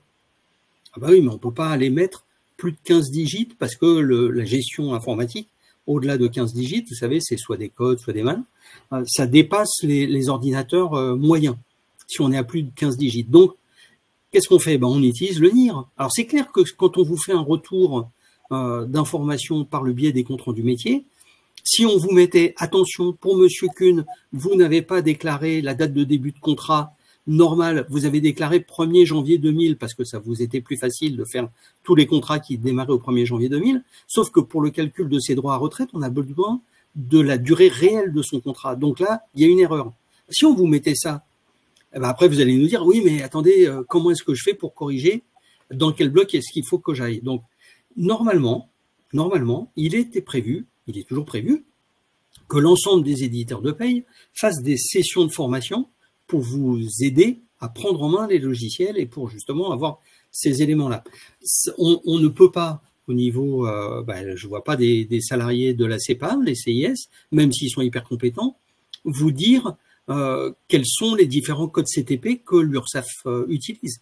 De la même façon, c'est compliqué pour quelqu'un de l'URSSAF, même s'ils sont compétents et que dans le cadre du comité régional, il connaît ses collègues de la CEPAM, donc il peut aller chercher l'info. Ça va être difficile pour lui de vous dire quel est le DJT qui doit être utilisé dans le cadre d'un arrêt maternité qui démarre après un arrêt maladie. C'est extrêmement complexe. Et votre métier est sûrement un des plus complexes que l'on puisse avoir parce que vous avez le droit social, le droit du travail, vous avez la comptabilité, vous avez la paye, et maintenant vous avez la paye et vous avez la DSN. On essaie d'être au plus simple, bien sûr, vous avez le comité régional Auvergne, vous avez l'ensemble des contacts dans les organismes de protection sociale qui sont à votre disposition pour essayer de vous aider, mais quand on a eu par exemple quelques difficultés avec le signalement d'arrêt de travail, les CEPAM étaient complètement débordés d'appels et quand vous étiez à plus de 30 minutes d'attente, vous trouviez ça anormal, ce qui est vrai, c'est logique et c'est anormal. Mais en attendant, il n'y avait pas moyen de faire autrement. Donc on essaye au maximum de vous aider. La loi OUPS, elle a été votée après la création de la DSN, justement ce fameux droit à l'erreur, parce qu'on partait du principe que un écart ou une erreur qui est enregistrée, c'est pas forcément la volonté du déclarant, mais ça peut être une simple erreur, donc il faut pouvoir la corriger. On essaye de faire avancer les comptes rendus métiers pour les rendre dans un langage commun, c'est-à-dire que tous les organismes vous répondent de la même façon. Alors, il y a une dame qui nous disait, si vous nous parliez en bon français, on essaye de parler en bon français, mais j'entends bien que c'était plus de l'humour derrière votre phrase et que c'était plus arrêtez de nous parler en code, mais faites-nous des phrases littérales que l'on peut comprendre. On essaye de se rapprocher. Je suis absolument d'accord avec vous. Le système DSN est fait pour être lu par les logiciels de paye, pas par les gestionnaires de paye.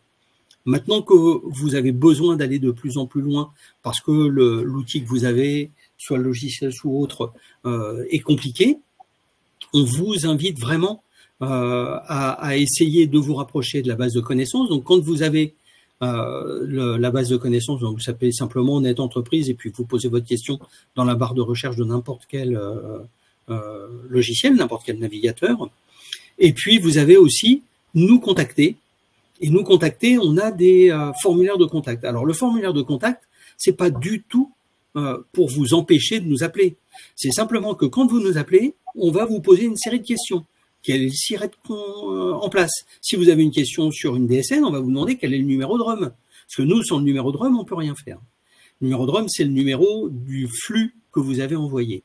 Donc, bien évidemment, on a besoin d'agir et d'interagir avec vous. Et ce formulaire et ces formulaires, parce qu'il y en a d'autres qui sont mis à disposition dans sur Net Entreprise et dans l'autre, chez mes collègues, ça nous permet de vous demander tout de suite les renseignements qui nous sont nécessaires pour évaluer la question, pour bien la comprendre et pour vous apporter la réponse la plus directe possible. Et pour clore mon intervention, et pour pas faire que ça soit que du bavardage à votre niveau, bien évidemment, on essaye de répondre à toutes les questions qui se posent au fur et à mesure. Le système DSN et le collectif des organismes qui travaillent dessus est un système auto-apprenant. Alors, ça n'a rien du tout à voir avec comment ça s'appelle, avec l'intelligence artificielle. Hein, nous, c'est de l'intelligence collective. On se met à plusieurs et quand on est en face d'un cas, on essaye de le documenter. Les fiches consignes qu'on vous donne, soit chez nous, au niveau Net Entreprise, donc du JPMDS, soit au niveau des organismes de protection sociale, sont des pas à pas qui répondent à des problématiques que vous avez pu rencontrer ou que nous, on a imaginé ou que l'on sait qu'elles peuvent se produire. Cependant, il est fort possible que l'on découvre des choses aussi au fur et à mesure. Hein. Il peut y avoir des cas très particuliers. Et dans une ou deux questions que j'ai vu passer, effectivement, on faisait appel à des questions particulières. On a besoin de les redocumenter. Mais normalement, ce que j'aimerais, c'est que, et merci pour ceux qui en ont fait les commentaires, j'aimerais que ce type de réunion, de webinaire ou autre, vous rassure sur au moins une chose, il y a des humains derrière tout ce qui se fait. Vous n'êtes pas tout seul, même si c'est franchement l'impression que vous avez régulièrement. On essaye d'être plus efficace pour vous aider, pour vous accompagner, parce que un des gros avantages quand même, et il faut qu'on termine sur cette version, un des avantages de la DSN, c'est quand vous corrigez une anomalie ou un problème de paramétrage, il ne se reproduit plus. Vous êtes tranquille pour la suite. Et effectivement, on est sur une nécessité d'avoir un paramétrage et une donnée de la plus grande qualité possible. Et merci à vous, parce que 95% des DSN sont utilisables aujourd'hui, et on est donc un taux de conformité, et on est avec une baisse constante des problèmes que l'on peut rencontrer. Maintenant, vous avez vu mes collègues qui vous ont présenté le problème sur l'identification du code risque vieillesse ou du code risque maladie. On a les points chauds qui remontent. On sait que ça pose encore problème, donc on insiste dans les formations pour aller au-devant. Ça ne solutionne pas les problèmes de base. N'hésitez pas à nous interpeller et on n'est vraiment pas dans une tour d'ivoire perdue et on est absolument conscient de la difficulté de votre mission et on n'a pas de velléité de vous complexifier la vie. Au contraire, on aimerait bien que ce soit tellement plus facile.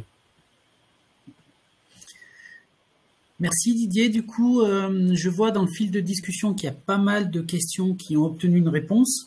Il en reste quelques-unes, 2 ou 3 qui sont très spécifiques sur... alors j'ai vu des problèmes de plafond, j'ai vu des problèmes de forfait jour pour les mandataires qui ont aussi un bulletin de salaire, je crois.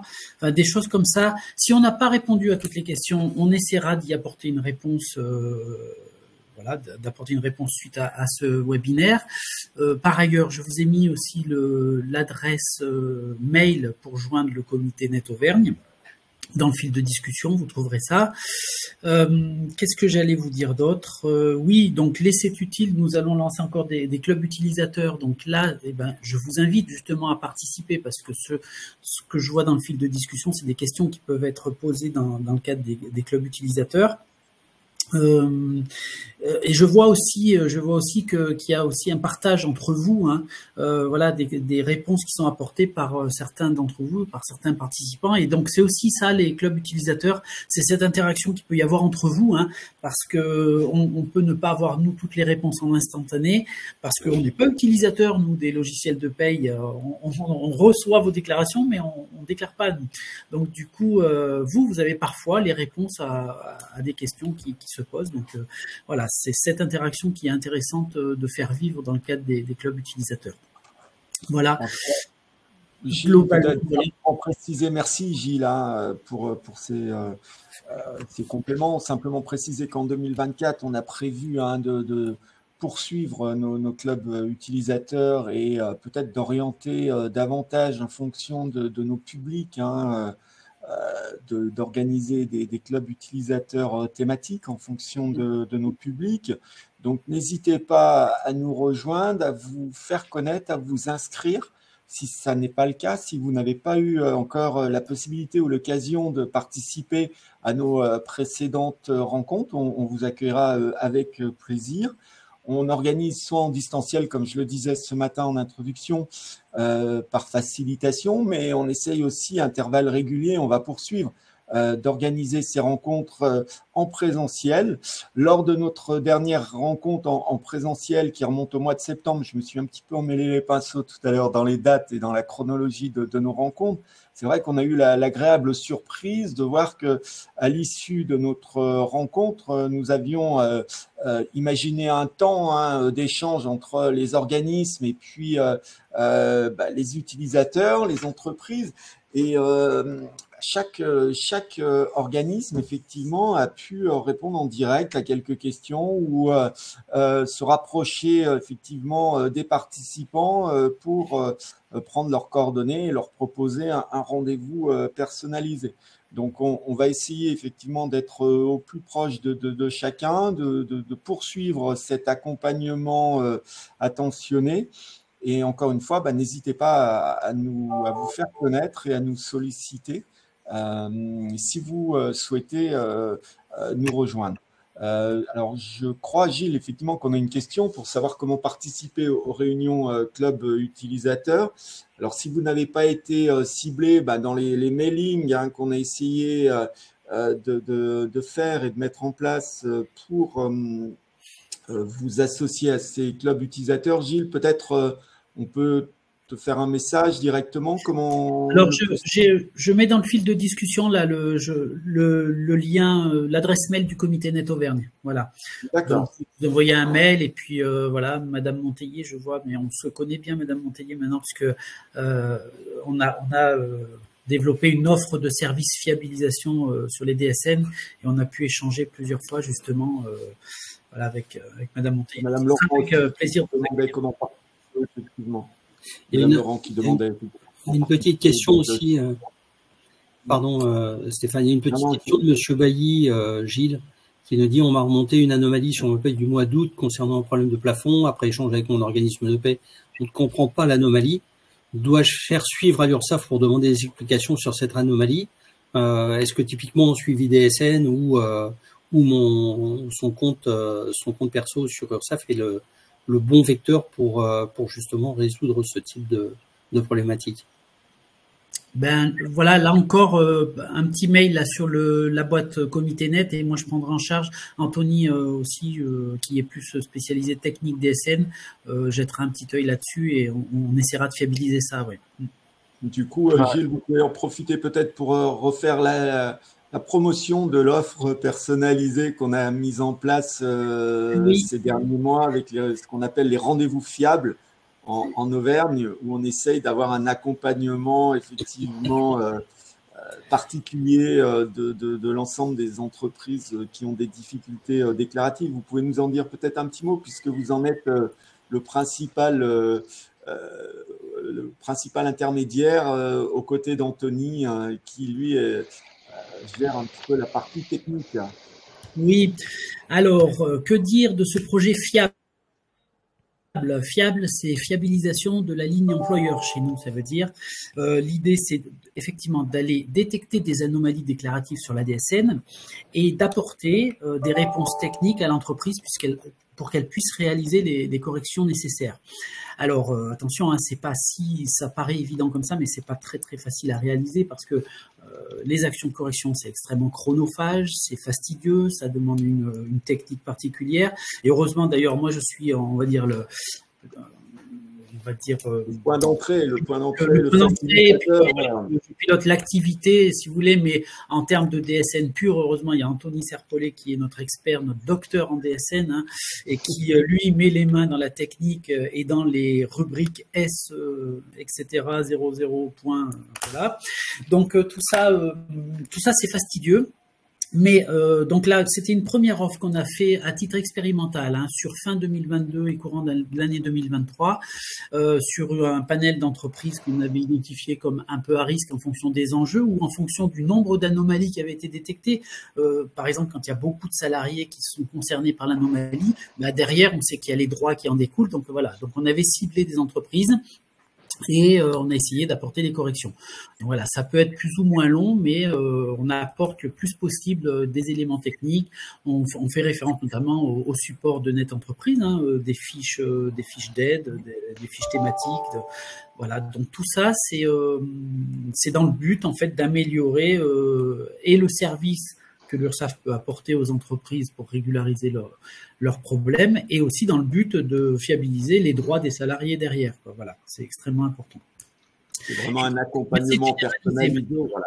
On va essayer de généraliser de manière à ce que les entreprises puissent maintenant nous solliciter spontanément dès lors qu'elles auront des problèmes techniques de DSN. Voilà. Merci Gilles. Merci Didier, merci à chacun d'entre vous pour vos interventions. Alors je te laisse le mot de la fin, peut-être Gilles. Ben, c'était un plaisir déjà de vous recevoir une nouvelle fois, hein, de voir un petit peu qu'il y a de l'engouement, il y a de la participation. Donc ça veut dire qu'il y a un intérêt, hein, à faire ces présentations. Je remercie énormément Didier parce que voilà, déjà il nous livre quand même clé en main des supports, hein, de présentation avec des idées originales là sur la thématique du sport cette année, et puis toute son expertise, sa compétence qu'il a acquis depuis des années dans le domaine. Donc merci à lui d'être présent en appui, hein, parce que voilà, nous dans les caisses on connaît pas les domaines de chaque organisme de protection sociale, donc on se cantonne à nos propres spécificités, mais lui a une vision large des choses. Donc merci beaucoup, merci d'avoir répondu présent. Je vous attends donc dans le club utilisateur avec plaisir pour échanger, pour faire évoluer Net Entreprise le mieux possible. Voilà. On remet l'adresse de contact. Oui, je l'ai remis plusieurs fois. Oui. Et puis merci beaucoup, parce que j'ai oublié aussi à tous les intervenants, à mes collègues des caisses, hein, bien sûr, qui ont répondu présent aussi pour venir co-présenter ce webinaire, et sans qui ça serait pas possible. Hein, on pourrait pas. Voilà. Donc merci à tout le monde. Ouais, que dire de plus? Annabelle, Julien, Georges, Anthony, on peut les citer, et puis encore une fois Didier. Anne, oui. Voilà, vous pouvez vous afficher. Annabelle aussi, voilà, on a une belle équipe, on a une petite équipe qui fonctionne bien, qui est mobilisée, donc voilà, on est prêt pour vous rendre le meilleur service possible. Voilà. Et ça sera le mot de la fin. Je vous dis à très bientôt. Merci beaucoup, bonne journée, bon week-end à venir. Merci. Au revoir. Merci à tout le monde. Merci, au revoir. Merci, au revoir.